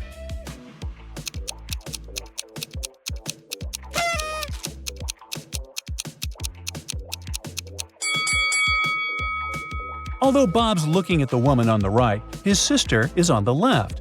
They both have the same birthmark on their necks. Good eye if you caught that. Well, ready to do some magic? Take a good look at the shape moving on your screen. What if I told you that you can make it disappear whenever you want? Just keep your eyes on it and hit pause. So, did it work? It's crazy how it just vanished, right? No wonder they call this illusion the disappearing turtle. The same thing happens here. You probably recognize the Pokemon moving in the middle. Yep, that's Charizard. You can see it now, but here's the catch. You can't screenshot it. Go ahead, try it. The second you do, it disappears. Poof! Wow, I promise you, this image is totally flat. It's not 3D at all. But because something called chromostereopsis, your brain gets tricked into seeing depth where there isn't any. And it's not really about this wild tribal pattern. It's more about what happens when we put two contrasting colors side by side, like red and blue. See? It even works with a super simple shape. That's because light bends differently depending on its color. So some rays reach your eye a little earlier than others. This rat looks pretty chill, huh? But try gently moving your phone. Suddenly, it starts twerking, or maybe jiggling. Not sure what to call it, but all I know is it's dancing to some random song in my head. Now it's time to make this dog shape. Just stare at the red cross right here. Keep your eyes on the center and try your best not to blink. Yep, just like that. Keep going. On the count of 3, I'll show you the same image of the dog again, but this time he'll be dancing. Are you ready? 1, 2, 3. Go! Hey, what a talented dog! Whoa, I'm dizzy. Why are these colors spinning like that? But this motion isn't coming from us at all. Yep, it's just an illusion. But don't worry, you've got the power to stop it. Just stare at the center for a few seconds. Focus, don't blink, and there you go. The motion stopped, right? Whew! Something similar happens with these geometric shapes. Keep shifting your eyes quickly from corner to corner, and suddenly, everything looks like it's moving. It even feels like there's a strange 3D sphere in the middle, coming right at you. But again, there's actually no motion at all. Now, stare at the center, and watch how fast the whole illusion disappears. See? Alright, this illusion is known as the Ames window. Now, at first, it just looks like a regular window drawn in perspective. But the real magic starts once it begins to move. Now, tell me in the comments, does this window look like it's spinning towards you or away from you? Or maybe both? So, your vision is a mix of what your eyes see and how your brain interprets it. So, when your mind sees something confusing, it has to make a call. It decides what you're seeing based on prior knowledge. That's why it can interpret this motion as moving both ways. Now, say for this cat, is it spinning clockwise or counterclockwise? The truth is, it can spin both ways. You just have to train your brain to see it. At first, it feels impossible, but after some practice, you'll be able to flip its direction every time it goes around. And precisely because our brains work so hard to fill in the gaps of what we see, you get the next set of illusions. For example, do you see a cube in this image? How about a sphere here, located right in the middle? And in this image, I'm sure you're seeing a triangle. But let me tell you, none of these shapes actually exist. I mean, they're not really drawn at all. This is what we call a closure illusion. Our brains just can't handle gaps in pictures. They make things look too confusing. So our mind automatically fills in what's missing, and suddenly we see shapes that only exist in our imagination. This effect gets even wilder in motion. Take this animation. At first, it looks like there's a white square moving right in the center. But watch what happens when we take away the 4 yellow squares at the edges. See? There's no square at all. It's just 4 lines moving in sync, but totally separate. I know, you're probably staring at the center of this image, just waiting for something to happen. But actually, you need to look around and spot the hidden number. Are you ready to find it? I'll count to 3. 1, 2, 3. So, do you see it? No? Okay, then try squinting your eyes. When the details blur, the number suddenly pops out. And the answer is 3452839. Hey, well done! Here's another hidden image for you. Can you see it? I hope so, since I just showed you how this trick works. But if you don't feel like squinting, no worries. We'll make your life easier. Let's shrink the image down a bit, until there. Now it's clear. The secret message is hide and seek. Now, check this out. That's an impossible object, also called an impossible figure. This type of illusion drives people nuts, because we see it as a 3D shape even though it could never exist in real life. Take this picture. Up top, you can count 4 columns. But then, when you look at the bottom, there are only 3. Wait, what? Same thing with these cubes. At first glance, it looks like there are 3 solid 3D cubes. But as soon as your eyes follow the edges, the geometry stops making sense. Some edges overlap, or even cut through each other in ways that could never exist in real life. And here's another one, a waterfall that never ends. The water seems to go up, then fall down again, looping forever. But wait, how could water flow uphill against gravity? Well, it can't. And that's the illusion. The picture fools our eyes into seeing a path that is actually impossible. Now, speaking of waterfalls, here's a beautiful one to look at. But you need to focus on the red dot right in the center. Just keep staring at it and don't let yourself get distracted. In a moment, we'll pause this animation, and you'll just be looking at a still photo of the waterfall. But you'll keep seeing it flow, even though it's completely frozen. Ready? Poof. Doesn't it look like it's moving? Crazy, right? The next illusion has a fun backstory. Someone bought a painting at a yard sale and hung it up at home. They always thought the dog in the picture was facing away, looking out at the water. But imagine their surprise when a friend pointed out it was actually facing forward. Ever since then, this painting has been at the center of a big debate online. So, what do you think? Is the dog facing towards you or away from you? Now, see those gray lines in this picture? Well, let's make them disappear. Focus on the red dot in the center and really concentrate. Try not to blink. After a few seconds, the gray lines fade out and you will only see the red dot. Did it work? We just made gray lines disappear. Now let's do the opposite. In this illusion, ghost-like gray rings will appear between the arrows. You just need to relax your gaze to make it happen. And don't stare at one spot. Let your eyes wander from the center to the edges. If that doesn't work, try stepping back or zooming out. The illusion gets stronger from a little distance. So, did you manage to see the gray rings? Well, congrats on making it to the end without a headache. That basically makes you a pro at these mind tricks. But let's see if you really deserve that title. So, here's the final challenge. How many illusions can you spot in this picture? Look closely at every detail, then drop your number in the comments. I can't wait to see your answer. You searched the crib and the floor, but it was nowhere to be found. Where could it be?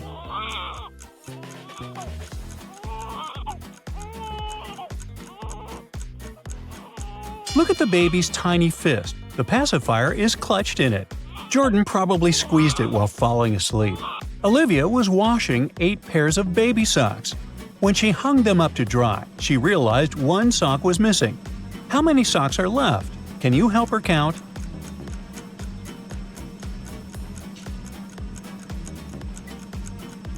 Now, there are only 15 socks. 8 pairs minus 1 sock equals 15. Perfect. But now, we gotta help Olivia find the missing sock. Can you see it?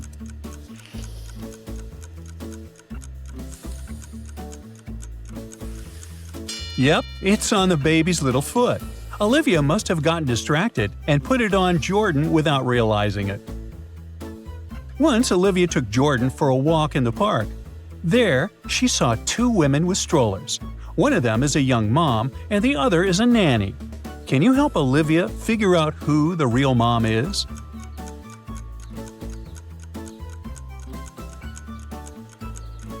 The woman on the right is a nanny. She's holding a planner with the child's schedule, feeding times, naps, walks, activities, stuff like that. The real mom doesn't need any notes because she remembers everything. Or she thinks she does. When Olivia's kid grew a little bit, they got invited to their neighbor's child's birthday party. But when they came there, Olivia saw something very strange. Can you figure out what appeared strange to her?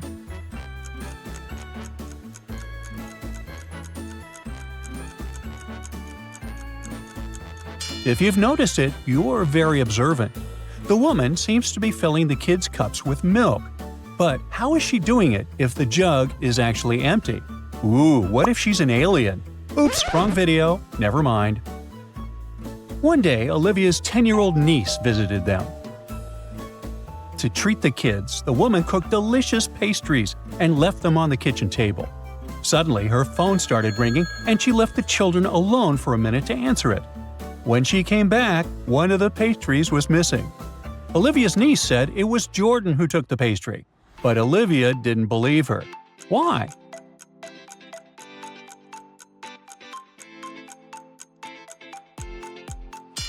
Jordan is too short not only to grab the pastry but to even reach the table.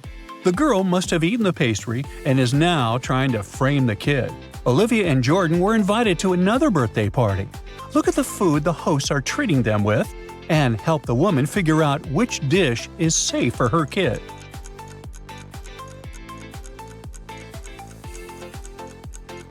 Well, I wouldn't risk eating this cake. It smells really bad. Flies are resting on these cookies. Luckily, these apples look safe to eat. It's Jordan's first day at a nursery school.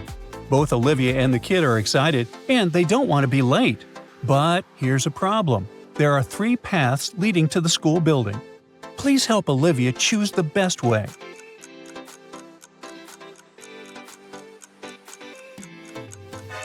The road on the left is blocked by a fallen tree further ahead.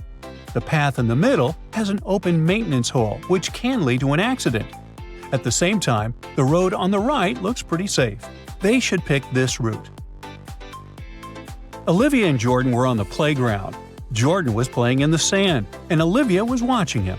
Suddenly, the woman realized that one of the kids' toys was missing. It was an orange teddy bear. She looked around and saw only 3 other people around. Can you figure out who took the bear? It was that elderly man. Look, the teddy bear's paw is sticking out of his pocket. Who knows why he took it? Some years later, Olivia left Jordan alone at home for the first time and told him to be a good boy. But when she came back an hour later, she understood that the boy had done something he shouldn't have done. Look at the room attentively and try to figure out what 3 things upset Olivia.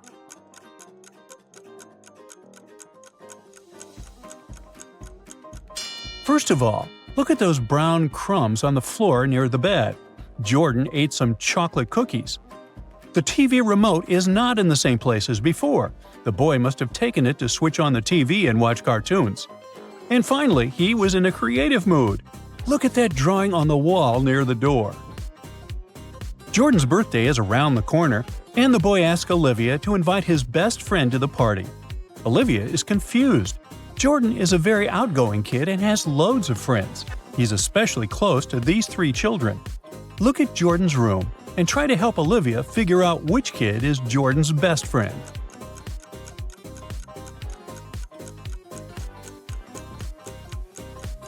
It's this blonde boy. A kid's painting depicting him is hanging on the wall over Jordan's bed. Olivia invited not only Jordan's best friend, but also many other kids to her son's birthday party. When all of them showed up, she realized that one guest came uninvited. Can you spot the intruder?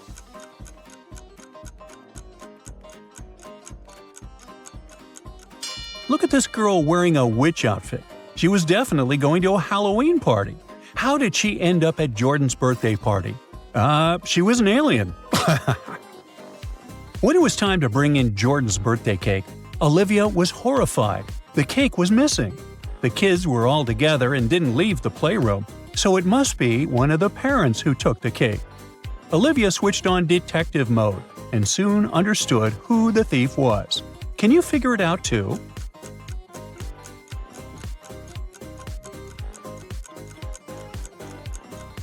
It's this granny. Look at her blouse, that dark stain. Isn't it chocolate? She's the one who took the cake. Hey, we should introduce her to the grandpa who took the orange teddy bear. What do you think? At first, Olivia panicked, but luckily, she found the solution fast enough. She called the nearest bakery and ordered another cake. They said they would send one immediately and asked her to pick a delivery person. Look at these 3 delivery people and select the most trustworthy.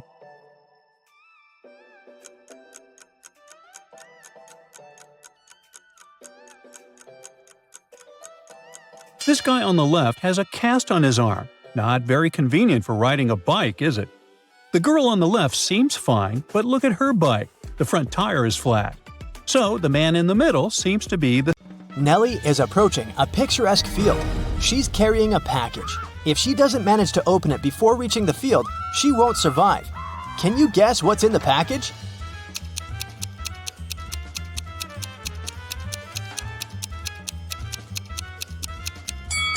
Nellie is skydiving. There's a parachute in her package. After a safe landing, Nellie decides to take a walk in a sunflower field. Can you help her spot 3 odd things about this area?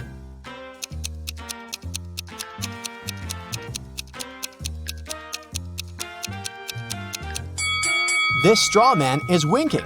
This sunflower has teeth, and there are 2 suns in the sky. Nellie walks too far and gets lost in the woods. She wanders around for a while and meets 4 guys sitting on one big tree. Can you help her rank them in order of foolishness?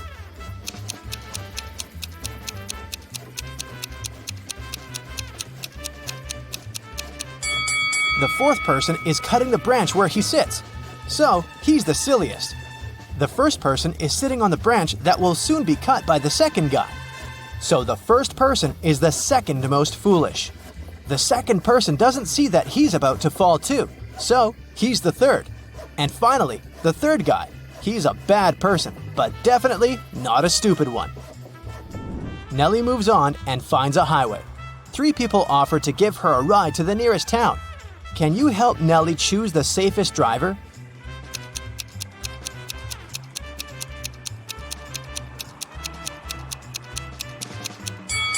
Take a look at this guy's car. Its tires are flat, and there's a puddle of engine oil spilled out of the car. Probably not the safest choice. This beautiful lady and her car are both translucent because they're ghosts. As for this gloomy trucker, he looks pretty reliable. Yeah. Nellie enters a local coffee shop and meets 2 ladies.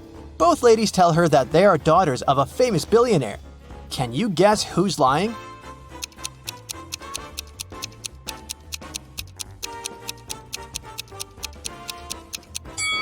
The lady on the right is a liar. The logo on her t-shirt is fake. Therefore, she's not rich.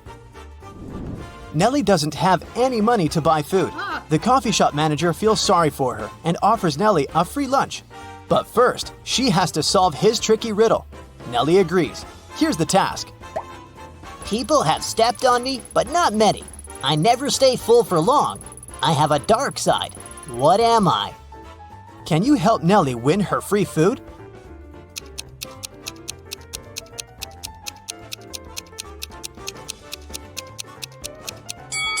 The correct answer is the moon.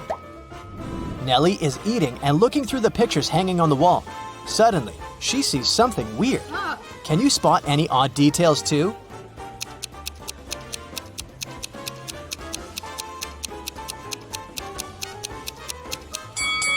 This person appears in both pictures, looking young and pretty, but the time distance between these two photos is 100 years. Nellie enters a flower shop and sees the owner putting bouquets in big vases. If he puts one bouquet per vase, he will end up with one extra bouquet. And if he puts 2 bouquets per vase, he will end up with 1 extra vase. How many vases and bouquets does he have?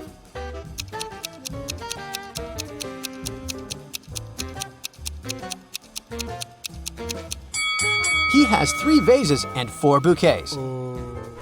The flower shop owner offers Nellie a job. He has just received a delivery. There are 3 boxes labeled red roses, white roses, and red and white roses. Each box is labeled incorrectly. Nellie has just one chance to pick up a flower from any box and then label the boxes correctly. Can you help her accomplish this task?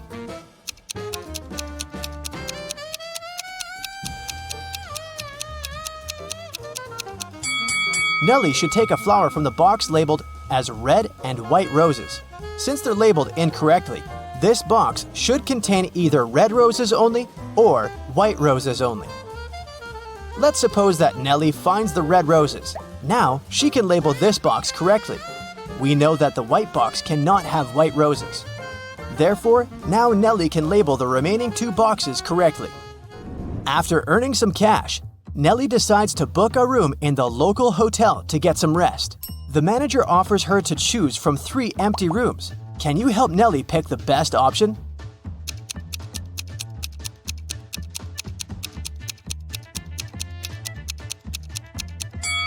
There are cracks in the window glass in the first room.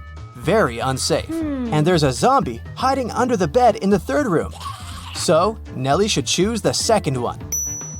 Nellie locks herself in the room. She opens the window and stands nearby, breathing fresh air.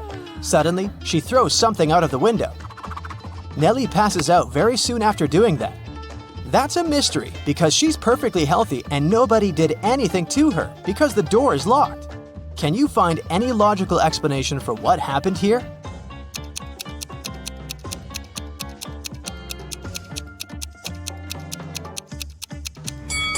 Nellie decided to throw a boomerang out of the window. The boomerang went to the maximum distance and returned back straight to her head. After a while, Nellie wakes up with a headache. She goes to the local shop to buy some aspirin. She spots 3 odd things about this place. Can you see them too?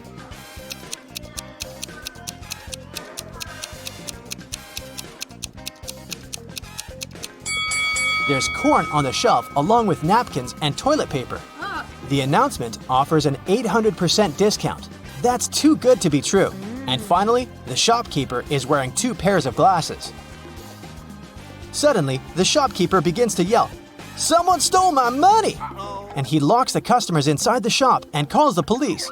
They arrive and question 4 suspects. Maya says, "I came here to buy water for my 12 o'clock yoga class. I'm 20 minutes late because of you." Bob says, "What's the point of stealing cash? Everyone knows that people use cards nowadays." Lily says, "This shopkeeper is a bad person. He deserved that."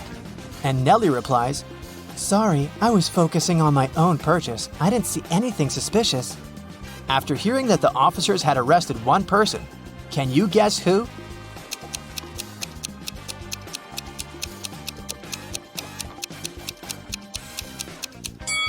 Maya, take a look at the clock on the wall. It's only 10 a.m.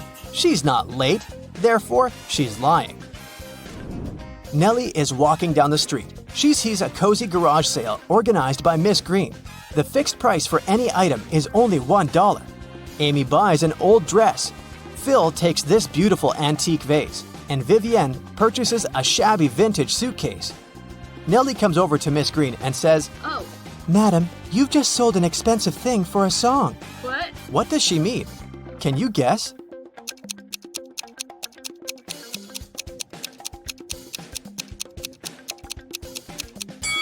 Vivienne lifts this suitcase quite easily, so it's probably empty. And besides, it has holes in the bottom. Therefore, it can't be precious. This vase isn't antique. It has a sticker from a dollar store. Although this dress is dirty and torn, it has a large, expensive brooch pinned to it, so many gemstones can't cost just $1. Nellie asks Miss Green if she can use her bathroom. Miss Green says, Sure, it's at the end of the corridor. Nellie is walking down the corridor and confuses the doors. Nellie ends up in this messy kitchen. The door won't open. Can you help Nellie find a key?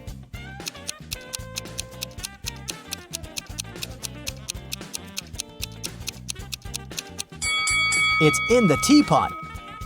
And Miss Green enters the kitchen and tells Nellie, I'm a witch, young lady, and I'm gonna give you a gift if you manage to solve my riddle. Oh, yes. Nellie agrees. Here's the task. It starts with T, it ends with T, and it's full of tea. What is it? Can you solve this mystery?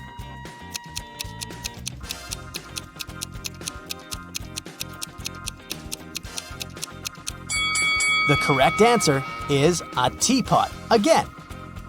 Miss Green brings Nellie to her dusty basement and says, One of these 3 doors leads to a magical world, and the other 2 are fake. You have only one attempt to choose the correct door. Good luck. Oh, yeah. Can you help Nellie out?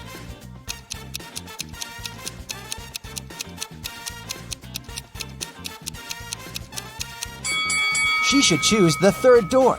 Take a look at the floor. Dusty footprints lead to the 3rd door only, which means that doors 1 and 2 are fake.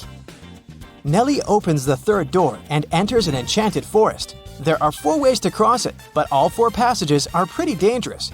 A hungry dragon is waiting for her on the 1st route. A massive fire is burning all over the 2nd path, and the 3rd path is basically a windowless tunnel. And the 4th passage is full of scorpions and snakes. Can you help Nellie choose the right path?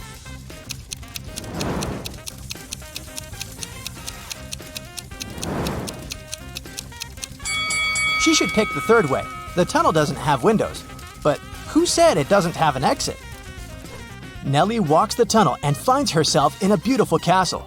The guard says, "This castle is yours if you manage to crack my riddle. I can fill a room, but I take up no space. What am I?" Can you help Nellie win the castle?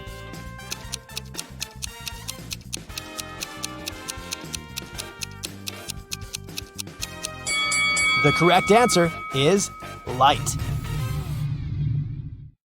The royal family of Ravania were going to visit the city during their world trip, and, of course, they were all bringing their precious crowns with them.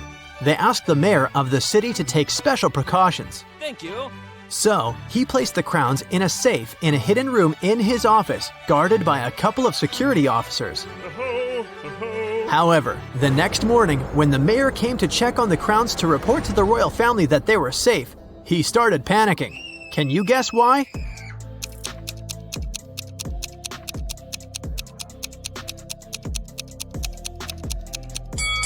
It's because the crowns inside the safe are not the real ones.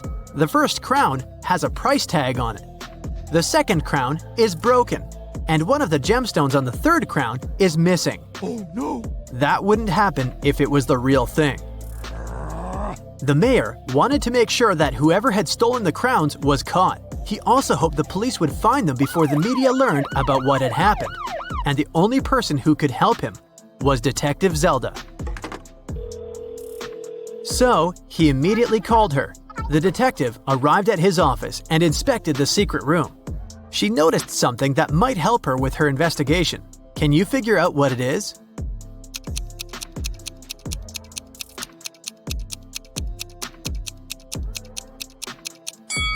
There's a piece of paper under one of the fake crowns. The thief left a note. Detective Zelda read it. Dear Mayor, I'm very disappointed in you. This accident has proved how inept you are at providing comfort and security for your guests, as well as your citizens. I believe I can be convinced to give the crowns back if you pay me a large, and I mean it, sum of money. Mark my words and count on what I say in my letter on this matter. Here is my contact number.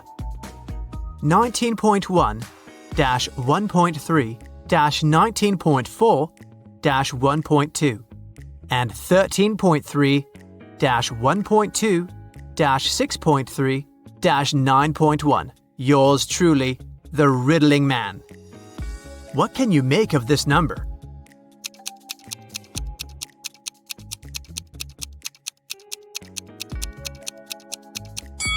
Well, the mayor thought it was a phone number. He immediately took his phone and dialed the number. But, just as Detective Zelda suspected, no one answered. In one of the last sentences of his letter, the Riddling Man underlined mark, words, count, and letter. That must be a hint. The number before the dot indicates which word you should look for in the note, and the number after the dot tells you which letter you need in that word. For example, 19.1 means you need to find the 19th word, which is comfort. The letter you need is the first one, which is C. When you do that for every number, you'll get Cafe West. Before Detective Zelda left for the cafe, she decided to check the security camera footage recorded at night. The mayor took her to the surveillance room. There were 3 different monitors, each showing the room from different angles. Detective Zelda realized only one of them was still recording live. The other 2 were showing fake images. Which recording is real and why?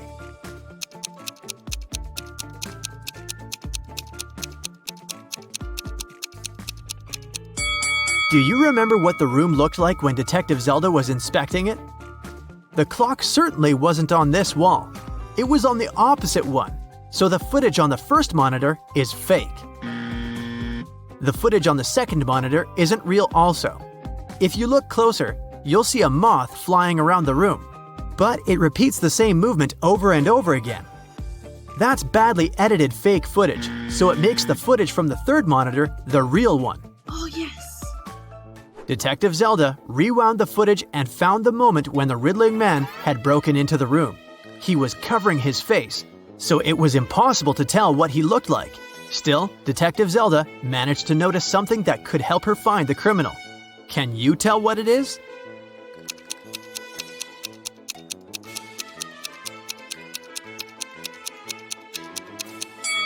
If you look at the lower left corner, you'll see someone walk into the room and leave it quickly while the Riddling Man is stealing the crowns. Could that mean that the Riddling Man has a partner? To find that out, Detective Zelda questioned all the security guards who had been working the night shift. The first guard, George, said that he'd been keeping watch in front of the door. The only time he left his place was when he took a short bathroom break. The second guard, Joe, said he'd been standing in front of the door to the mayor's office all night, and the only person who took a break was George. The third guard, Brian, said he'd been right there by the door as well. Detective Zelda knew only one of them was telling the truth, and the other 2 were lying. Who is the liar?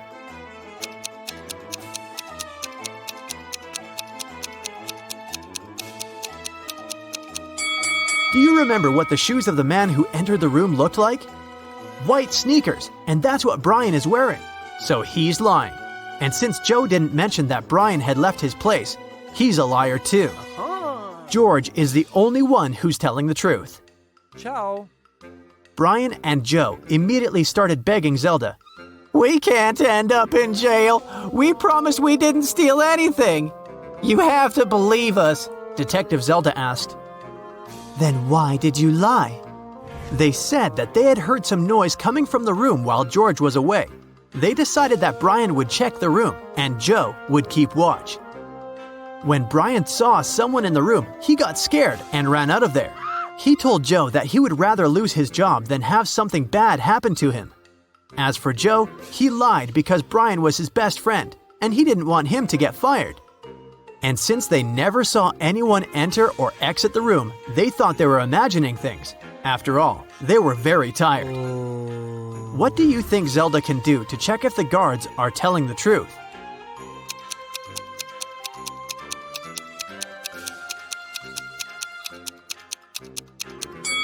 She can check the surveillance footage of the street outside the building to confirm that nobody entered or left.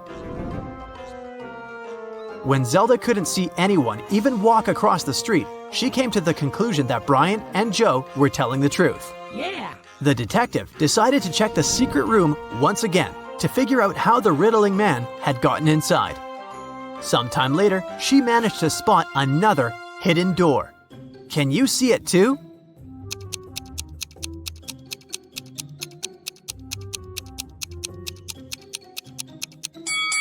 The bookcase is actually a door. Oh my god. She examined the door to figure out how to open it. She noticed 3 buttons, but only one could open the door. If Zelda pressed the wrong button, the door would get locked for good, and she would not be able to figure out where it led. Which button should she press?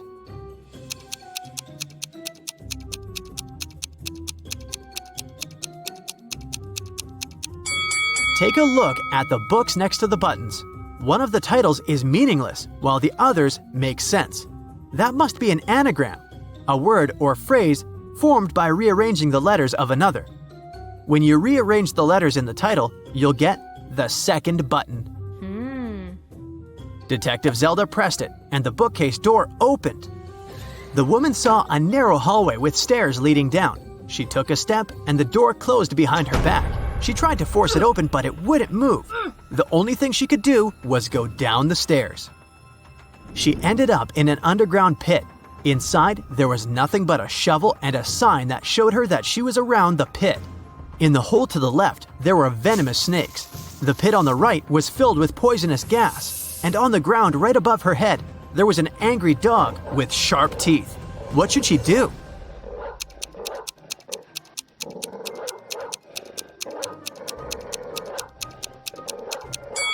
She should dig upwards. She needs to listen to the sounds the dog makes and wait for the animal to fall asleep.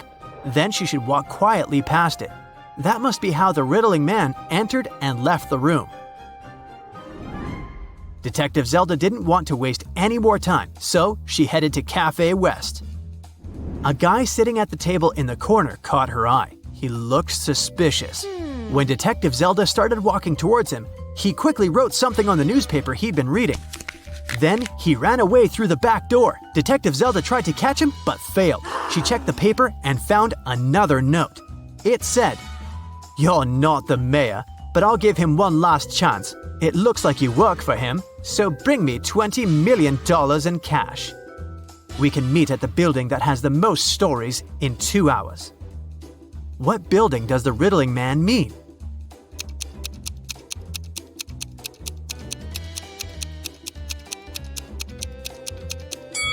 The library. Of course, Detective Zelda was not going to give him any money. She took an empty bag to trick him into believing she had the cash so that he wouldn't run away. She went to the library. When she entered, she saw the riddling man wearing the same sunglasses and coat. He was waiting for her in the riddle and puzzle books section. Then, suddenly, someone accidentally pushed the woman. She dropped her bag. It fell on the floor and opened. The riddling man saw it was empty and understood that this was just a plan to catch him. He ran away. But he dropped something while escaping. It was a library book, and there was a library card inside. It had 3 different addresses of 3 different people who had borrowed the book before. Zelda immediately realized which was the riddling man's address. How did she figure it out?